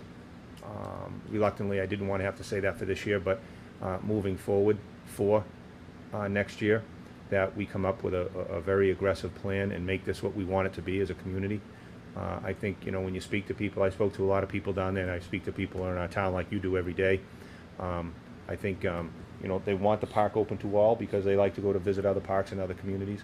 And if we come up with a definitive plan so that we can create the best environment, the safest environment, and I think the cost eventually would take care of itself. Yeah, I mean, and we gotta talk to Parks and Rec, see what their costs were, last year, what they're looking at for this year. We'll have to look at a cost for, whoever we do put down there. Maybe it is just simply an intern, and really the cost comes in the full-time person, who I think. Well, I think every Again, board, I I mean, I think look at the, we it's- have 9 elected boards, and those boards appoint somebody. The Conservation Commission has a conservation agent. Yep. The Park and Rec Department would have a Park and Rec Director. Pay scale and all that, that's not my Yeah. ballyworks, but if you think of our form of government, that's the whole right there. If we had someone, if I have a problem with conservation, I don't go to the Conservation Committee. I go to the paid employee, Steve Yep. Brzezinski, and he helps me with something operationally. Same thing with the Park and Rec. They would have their volunteers who do the work, the great work they do. They would have an employee that is working on these issues and then hiring intern staff in the summer or doing whatever business model they think is the best. I had So- one so- more thing. Yeah, go ahead. And, Yeah. and that might be that, maybe what we're doing for the concert with the one-way street, we need to make on a more permanent basis.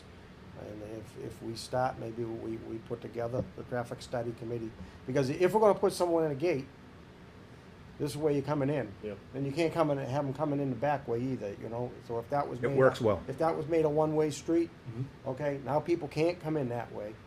So you come in through the gate, you can only go out that way. So at least we've started, so perhaps we can get the, traffic study committee together, move it forward to Yep. this board, and then we're sort of following procedure there. Yep. So- And, that's and good. dealing with the one-way is, I mean, we have residents that live on these roadways, so, there would have to be some public input if we decide or elect to do that. It's temporary. I think it works well for the residents during an event. If we did one-way full-time, obviously that's a public hearing issue where people would make those type of decisions. They would have some input on that and how many residents are on one side versus the other. The folks, the newer houses that were built on Milton Way, they've been very amenable. One is a chair of the concert committee. She let people park on her lawn. I mean, that's very nice of her to allow that to happen down there. I would like that public way delineated by paint and also by some type of boundary so Yeah, that. and those are the things we'll talk about. You finished, Gary?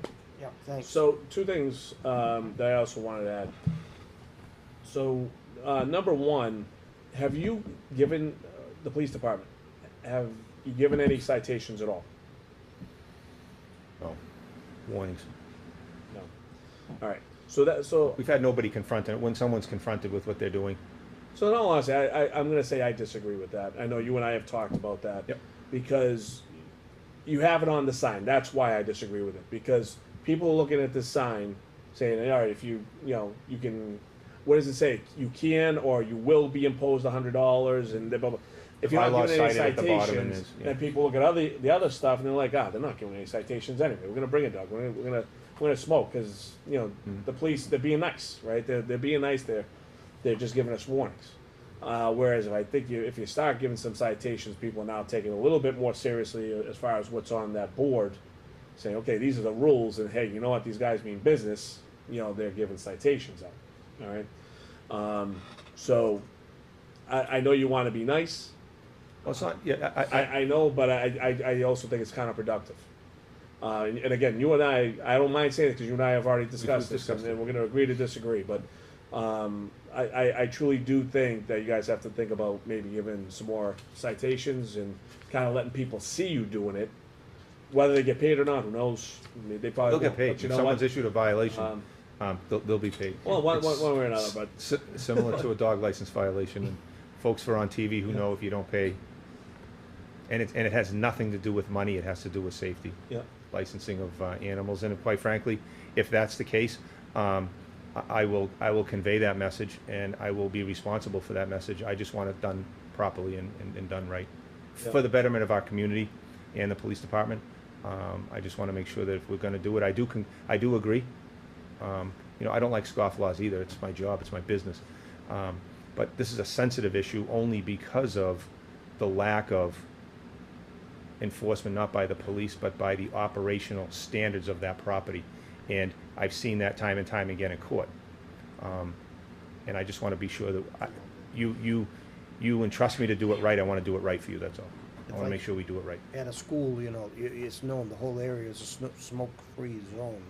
You're saying it could be an issue with that type of thing, you know, smoking allowed in the parking lot, but not in the. We had people ask yesterday, can you smoke in the parking lot? The answer was no. I just said it's a smoke-free facility. You're gonna have to go down the street. And Chief, the other thing, and I think it's fair for this board to hear, and for any of those out there, I know there have been a couple of incidents there that have been really concerning. All right, and I think they're the, you know, especially these concerning events. I think that we have to get out in the open. All right, I don't want them to, you know, be in the sun. So if you could bring us up to speed on maybe a couple of incidents that have happened down there that, again, I just think everyone should know about. Well, I think that, obviously, the situations with the ball field and the playground, I'm sorry, in the beach area, and the conflicting use there have been a couple of incidents that have caused verbal arguments. There have been no physical fights. There were some families where younger children actually were getting into it in the water. The adults started getting into it, caused a bit what appeared to be a large argument between two groups of folks. Police responded. It was all quiet when we arrived. Differences in the witness statements and so on and so forth. Smoking from pipes and hookahs and all things like that. What was actually in it? Was there marijuana? Was there vaping and things like that? So those are the issues that we're dealing with. The incidents you read about on Facebook, unfortunately, I pulled the logs. Those are the calls for service that we had since July 1st leading up to the holiday. A lot of people post things on Facebook and they never call us, so I never know they happen. Yep. Very difficult to respond to something that's already happened, and then if it was a sense of heightened concern, the police were not notified. But most importantly, you know, there are no employees to report that as well, to have that independent witness. So, Chief, the reason why I asked you to do that is it's more so from the standpoint of your second point, is that in my opening statement, I said that some things are true and some I haven't seen to be true. Okay, and the few times I've gone down there, I'll be honest, I haven't seen any issues whatsoever. And I've stood there with our police, you know, just kind of looking over everything. July 4th was unfortunate from the garbage standpoint. I went down on the 5th. Our parking lot was a mess. Oh no, excuse me, it was a July 4th night. July 5th though, I think Parks and Rec did a fantastic job. They cleaned it up, you know, whatever. But I've also made the point that you go to any beach, pond, you know, lake that is public, you pretty much see the same stuff. You know, it's not just, you know, at AOP, right? So I want to warn everybody about the kinds of stories that you either hear on Facebook or from other people, you know, and really kind of do a little research, call Georgetown Police, see if they actually happen, because we don't have to make a tough situation worse by speculation, okay, or false, you know, news reporting. I had or officers whatever undercover else. down there Okay. on the weekend following 4th of July, just for monitoring, to see what actually is going on. Obviously, serious violations would be acted upon, but it was more for documentation. And it's the usual complaints, you know, the obnoxious behavior of some, which that's a public issue most of the time, even at the mall. The smoking issue, as Gary had alluded to. No definitive public drinking violations, with the exception of having probable cause to go up and sniff someone's cup or find out if they have alcohol in a cooler. You know, like I say, you just, in our environment today, you just want to make sure if you're going to take that type of enforcement that you do it correctly and you do it properly and for the right reasons. Okay. Well, Chief, if there's no other questions, comments? Well, I'd just like Yeah, go to ahead. comment that I agree that there should be some type of a gating system, and when they come through the checkpoint, if you want to call it that, they should be handed a flyer that says what the rules are, and I'm all for no tolerance. You know, if you're caught breaking these rules, you'll be asked to leave. You could sell season passes, you could have Right, well- exemptions for residents because they live, all, you know, I don't know, that's the legal part of this. And then my job would be the enforcement part, whatever the board wants to JP's come up of the with. opinion that we can charge for, you know, fees. Yep. They go into a bunch of stuff that starts getting into legalese that, so it makes it unclear, but we can charge for fees. but we can't, it has, well, we can. Right, and KP would just have to delineate what that is, and we should be able to do that, because years and years and years ago, when we had the stickers, those paid for the lifeguard, and for some maintenance down there. Yep. Yep. I hear you. Chief, thank you very much for attending. As always, thank you very much, and thank you for answering some questions. If it ends up becoming a committee or some type of timeline is established, whereas we'll move forward, just let me know, and, I'll attend and help out any way I can. Thanks, Chief. Thank you. We appreciate it. Have a good night.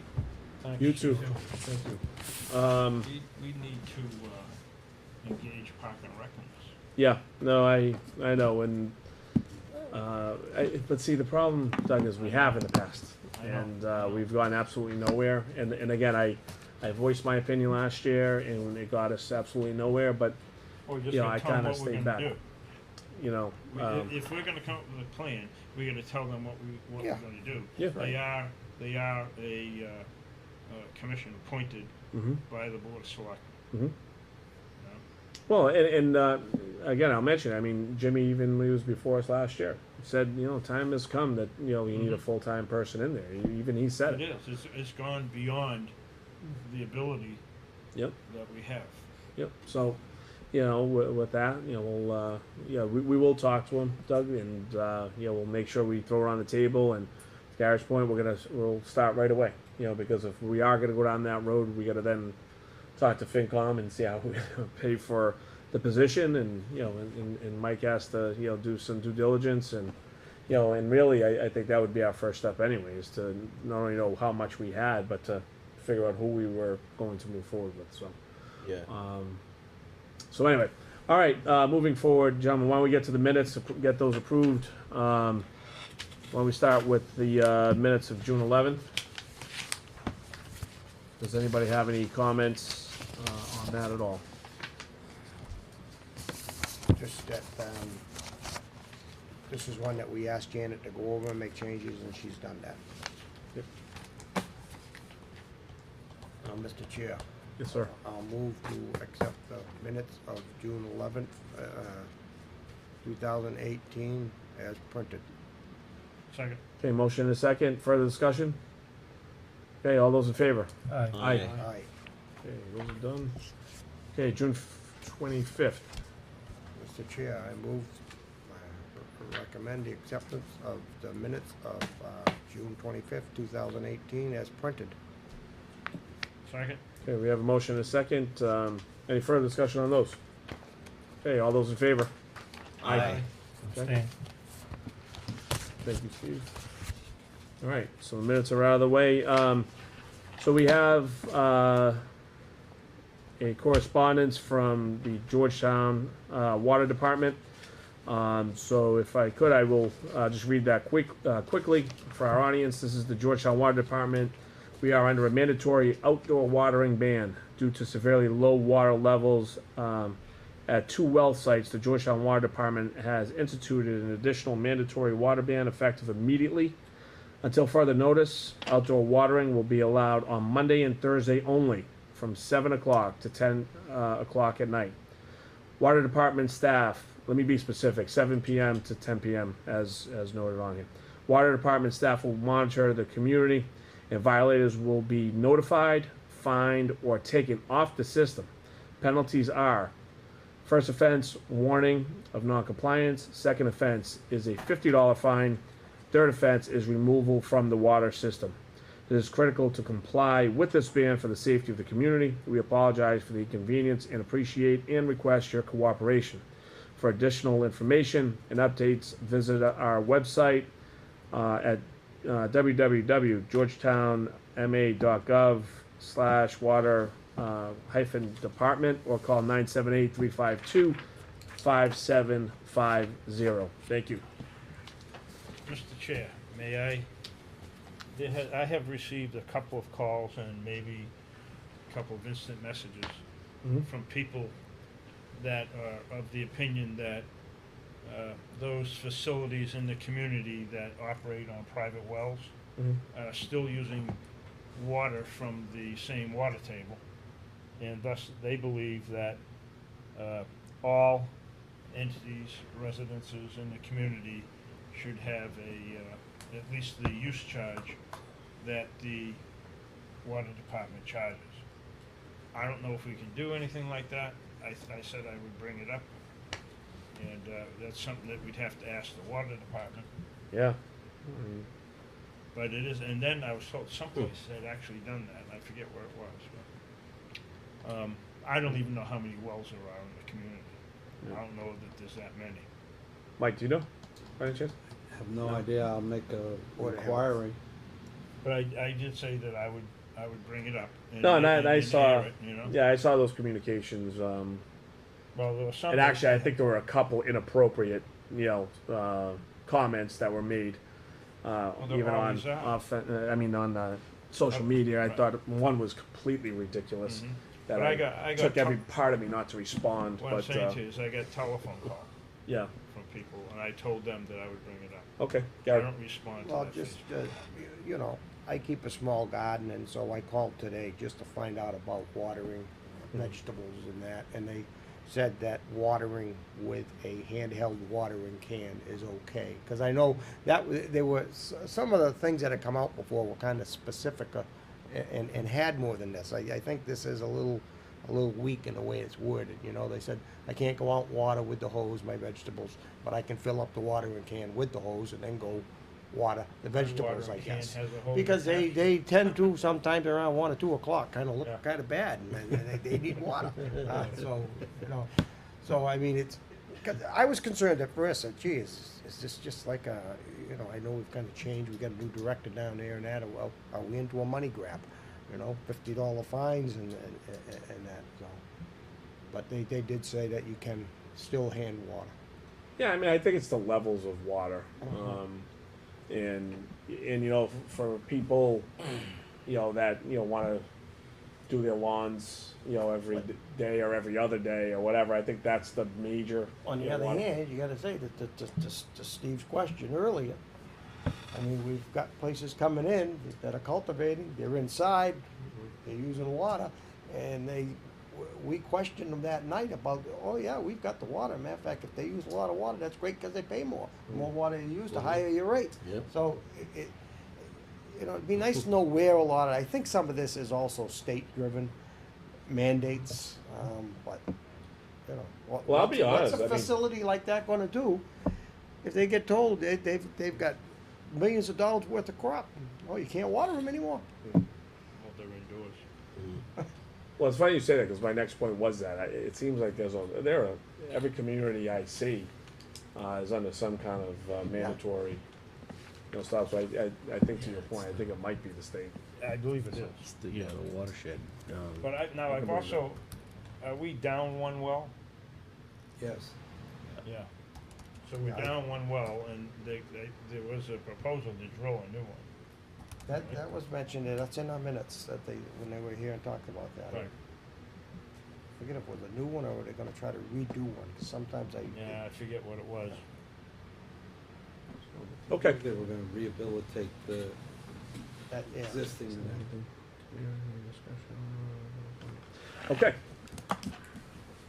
Is there anything else from the board that you would like to close with? As a board? Yeah, I'd like to point out Steve's letter that he sent and we had at our workshop. I know I've got it here somewhere, but I hope that he passed that on to Mike, and that is about a town has already gone through Yeah, the that's what I was process. gonna bring up, yeah. And, well, I'll let you. Town of Millbury, they have, Yeah. I think Oh, that yeah. it's an Thank act, you. Thank you. I think that there's an act that's been, looked at favorably by both the House and the Senate. And that's going to, I don't know if there needs to be some final vote on it, but it's going to allow them to redirect funds that they get from hosting agreements into their stabilization funds. And I think that there was one that was a stabilization fund for roads, Yep. and then the other was for, You were pretty specific. I forget, yeah, I mean, I gave the detail Yeah, in it the, was certain Was I on that percentages. email? in the link, yes. I was. Yeah, you were on vacation Yeah. when I sent it. I thought that was a a great thing, I think, for this town. So then we wouldn't have to worry about Well, who wants to do would what we- with would- it. We wouldn't could, we we have can to- do a vote and we could have it automatically go. Wouldn't that be a into those voted funds. town meeting? I think it had to be town meeting and then it has to go before both houses. Oh, Oh, so that's special yeah, it's a legislation. special act or something. Special yeah. I act. think the way I read what he had, Yeah, it said. it was, yeah. it was specific for them. But for we've the- been asking about that, and KP, Yeah. you say you've Yeah. been telling us we can't do it. It with was these pretty new funds. though, because Yeah. it appeared the 28th of June, so it was something that just appeared. Right. So, Well, we're gonna yeah, have to figure this out early. I mean, you know, we approved, what we approved tonight, you know, so we're, I don't know how quickly we're gonna, do you think? As far as this, will try to have it done, but they want to appear at the next meeting. and No, soon but as like it with ta- Healthy Farms, how quickly are we gonna see, Well, they have to get their license. no, I know, so And then they we have to talking go- 6 months, you think, or 9 months, or Probably within the next 6 months. 6 months, right? Yeah. So, you know, we They have have to some go to time, but we planning. probably need to figure out, you know, what we're gonna do, you know, because now they're gonna be paying quarterly, you know, not yearly, so. And, you know, that type of plan will be looked on better for our bonds that we've talked about, you know, Well. that's what we were told, that we need to start putting plans in place and. Right. Now, I'll just bring it up because I've referred to it before. This bill, House 4284, is stuck in Ways and Means. And that has, I'm told by the director of the House of Representatives, the resource director, House of Representatives, that if that survives intact, it would not permit communities to put money into their stab funds and cap funds Well, it and could all be this that other they- stuff, you know, so we don't know what's Put that out happening with there. it. And if we can do it, we should try to get it done. Did you print that out, Special town Gary? meeting. The thing I sent, did you print it out? I'm trying to find it. Trying to find- yeah. I thought I made I sure. just wanted to see, yeah, I didn't recall the two funds, but I think it seemed to make sense. One, I think, was for Well, improvement that's of just, the roads. Steve, that was just two funds that they picked. Yeah. Yeah, I just, as an example for us to, But it was a special legislative act. that's what I. They went and got That's just what I one. wanted to try to find out. So it was, yeah, they call it Bill S-2563. Senate 2563. Yeah. Yep. And it said that the town of Hillbury shall deposit in the town stabilization funds without appropriation the following receipts. Oh. Fund received by the town from hosting community agreements with marijuana establishments and RMDs.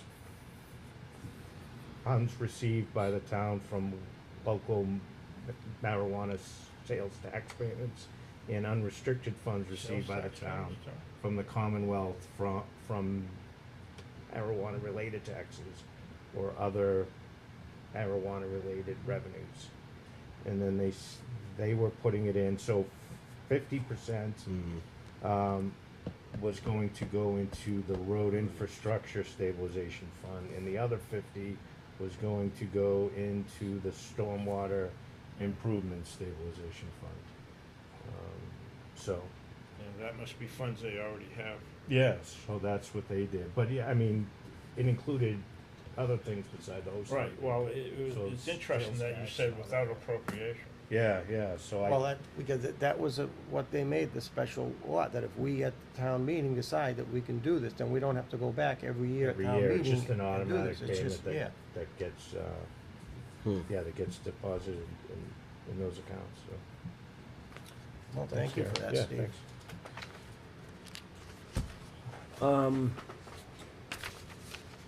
Like at our next meeting, for August 13th, I'd like to, invite John Cashel, to that meeting, but, do you have any updates on where we're at with National Ave that you wanna give us, No, I haven't, Feedback on- I didn't talk to John today, so I don't know where we're at.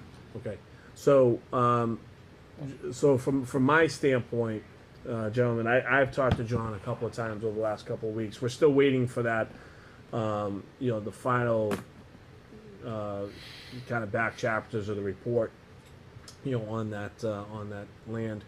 John and I have been talking to several people regarding who might be a buyer, for that kind of land.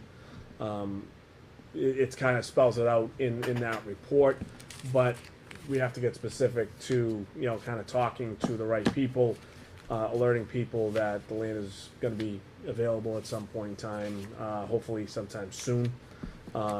So I know I've been talking to some people, introduce them to John, so when the time comes that they're ready to go, as the board knows, we have to put that land out to bid when the time comes if we're going to go that route. But I've also talked to John about pushing the process. Okay, and that's one thing that I will continue to push John on, and he's promised me he has a specific plan, for that land in terms of pushing that process. Surveying the land is I think the next step he had given me, but I have made it very clear to John, and we're on the same page that that has to be kind of numero uno, on our agenda, to kind of push forward, because that's going to represent something that will, I think, produce a lot of answers to questions that we have in town from a revenue standpoint. And I just think the quicker we can get to that point, the better. And then have someone, buying it, developing it, also produces a certain other revenue. There's a nice trickle down. We've also talked about from an economic development standpoint, if that gets bought and developed, what that can mean to other pieces of land around that area. On Tenny, we have plenty of land on Tenny right now. So with that being said, I wanted to make sure, at least I gave the board an update on some of the conversation I've had with John. John's working diligently to again get that process steamrolling, full steam ahead, and hopefully we'll have something concrete that we can put on the market relatively soon. All right, Doug, did you have any? No, is the planning board on board with all of that? John, He works obviously, with them. yeah. So he's had discussions, with them. But John, John's been down this road before. He's a very experienced, planner, so he knows, what needs to be done. Again, I've just been kind of just staying on top of it to make sure we keep pushing it. As we've discussed in other meetings, we've had plenty of conversation. Now is the time for action, and we really do have to push that to the point where we're ready to get that on the market if we decide that's the route, that we want to go. So, Mike, anything? Well, on that? as the chief procurement officer of the town, I'm responsible for the sale of it. And John has to get it ready, so we need to get it ready so that we can, get it out for bid. My understanding is it needs to be subdivided. Yep, that's something else John, is doing.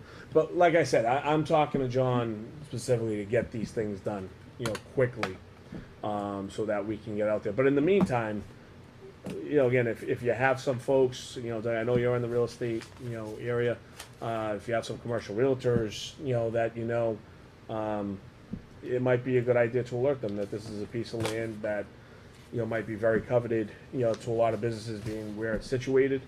And when the time comes, they, more the merrier, on the bidding, usually drives up the price. So, from an economic development standpoint, we have to do the same thing. We have to make sure we're alerting everybody to the land and getting it out there ahead of time so that people, show some interest, and some interest is building and things of that nature. So.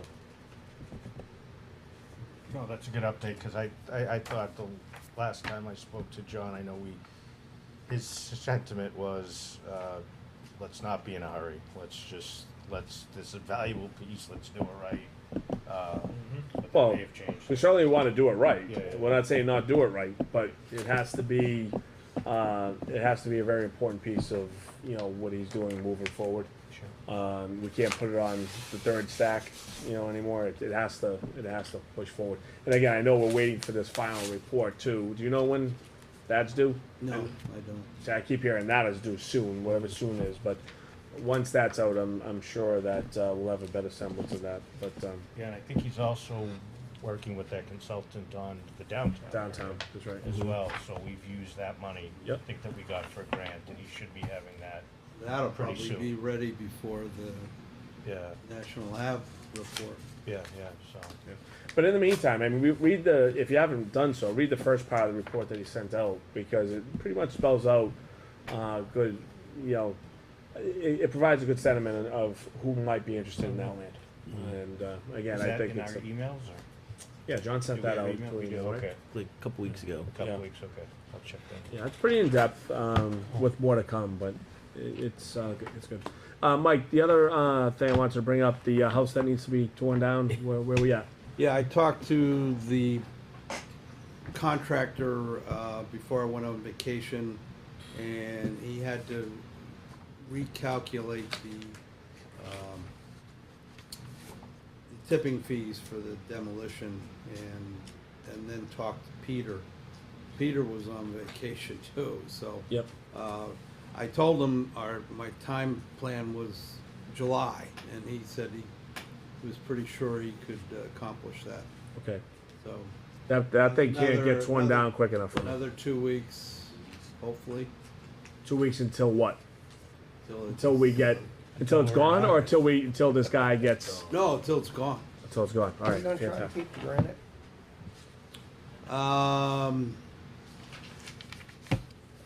I would, I don't know what plans Peter has for that. or it down at DPW. He's the only one that I can mean, Foundations if and you utilize see it. something going forward with it, I mean, you could possibly, if you could keep the granite, you could probably go with some type of a mini park there with CPC funds. I know it may not be in the long-term best interest, but I mean, you're talking land that borders the rail trail, there's not a lot of parking. And I know we've had the police and fire come before us with some plans, but Yeah, that granite's not cheap. right? I had asked Peter if he had a use for the granite, and that was a while ago, so I have to yeah, I get think- back with him. I think we could do something with it. I mean, Well, just talk to him and, see what his thought is.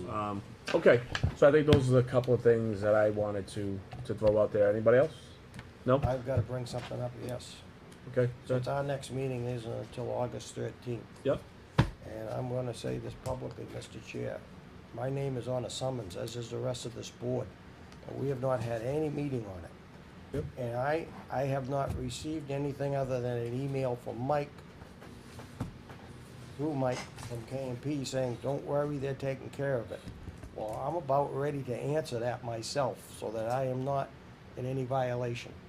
And, if we're not meeting till August 13th, I mean, I think we need some type of briefing. We need to know where we are as a board. I think we need to be briefed perhaps by council, by our, somebody in planning, by our building inspector, all those boards were mentioned. And we need to know, what are we doing going forward? I mean, are we, I don't wanna talk too much about it publicly. Yeah. But I'm about ready to answer it and say, what have I gotta do? Because I don't want some sheriff showing up at my house saying, you never answered this. All right, Mike, where are we at? I spoke with John Eichman today, and we talked he penciled in August 13th to update the board in an executive session.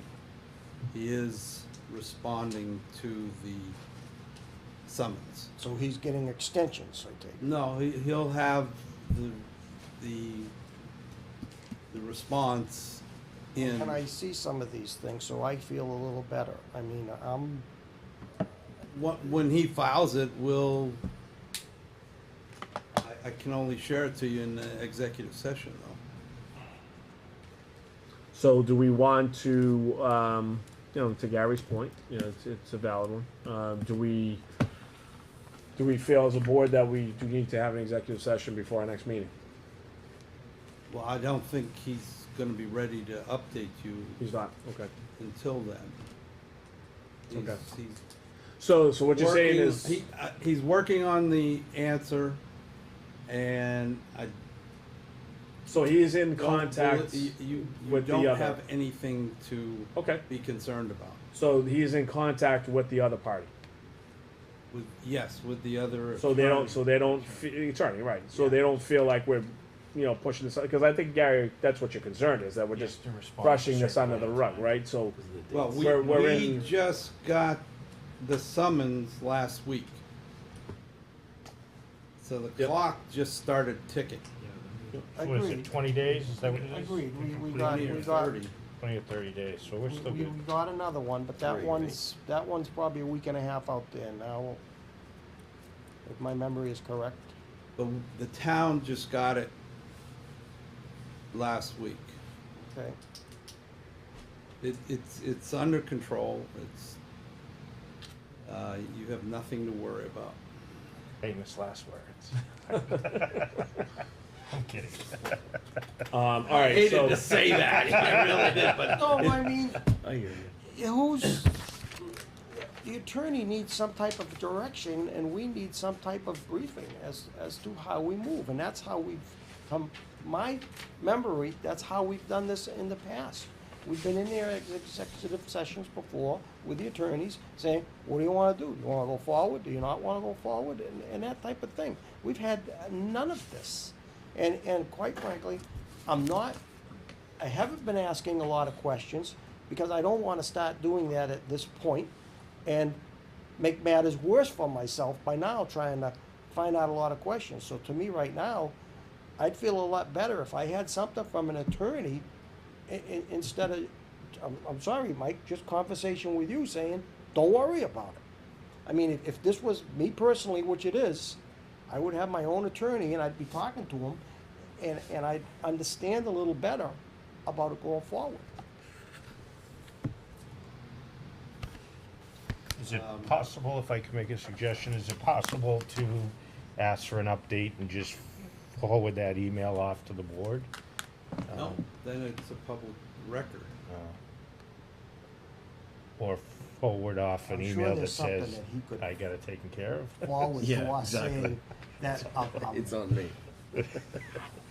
He- I don't know. Well, he and I just discussed the case this afternoon, just a matter of hours ago, and he's responding. It's gonna be on the Okay. 13th, so that's going to give us how many days before we? that's have to over the time respond? limit, I believe. Well, it'll be filed by the 13th, Filed. the Then response. we're gonna, oh. So, wait, so we're gonna get a briefing of what, The How we status. responded. how we responded But we after have the A fact? status briefing, yes. Yeah, that seems a little. It's not like we're anywhere near settling, Okay. or going to court for that matter. Just have to let the attorneys do their job. At this point, that seems backwards to me. I would agree, but I don't know. This is for you guys who weren't here.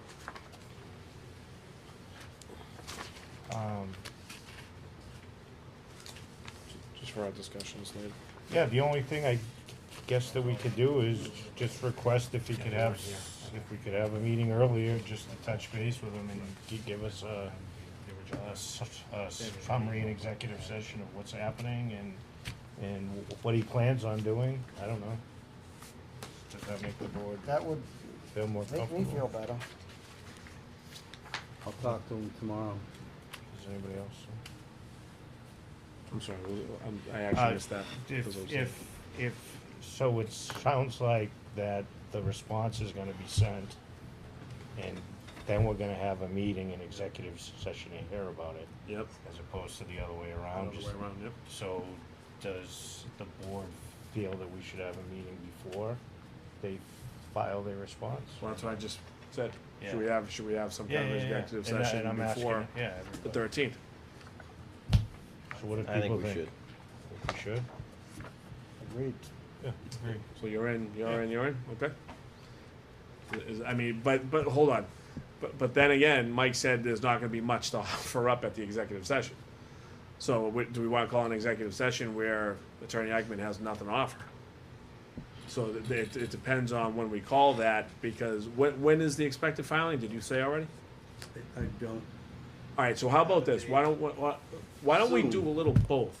So why don't I communicate with Mike, figure out when that filing happens? Yeah.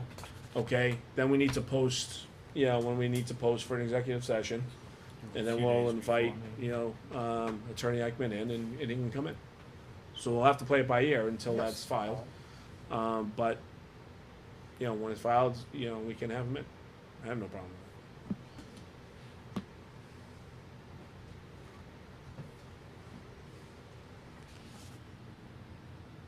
All right, Mike, so when that gets filed, let's just talk about that and we'll go forward. you guys just haven't been sued often enough. This happens every day. It's shocking. I don't know. And the first thing they do is throw the board individually out. It's a kitchen sink. They sue everybody involved, tangentially, and I hope we know what, you have immunity. Yeah, I don't see it as we're personally liable for anything, so. You maybe got I half should the do it. town involved in the sun, and all the neighborhood people. Yeah, every butter. Yeah. It's a sue, everybody but the kitchen sink. I'm not, So we'll take that action, all Thank you. right? And especially if it's gonna make the board feel better, and, we'll communicate back as far as when we can have that meeting. Thank you. But thanks for bringing that up, that's, it was kinda hanging out there. Anybody else? Okay, do we have a motion to adjourn then? Oh, actually, hold on one second. So for everybody watching out there, our next meeting is, Monday, August 13th, 2018 at 7 o'clock.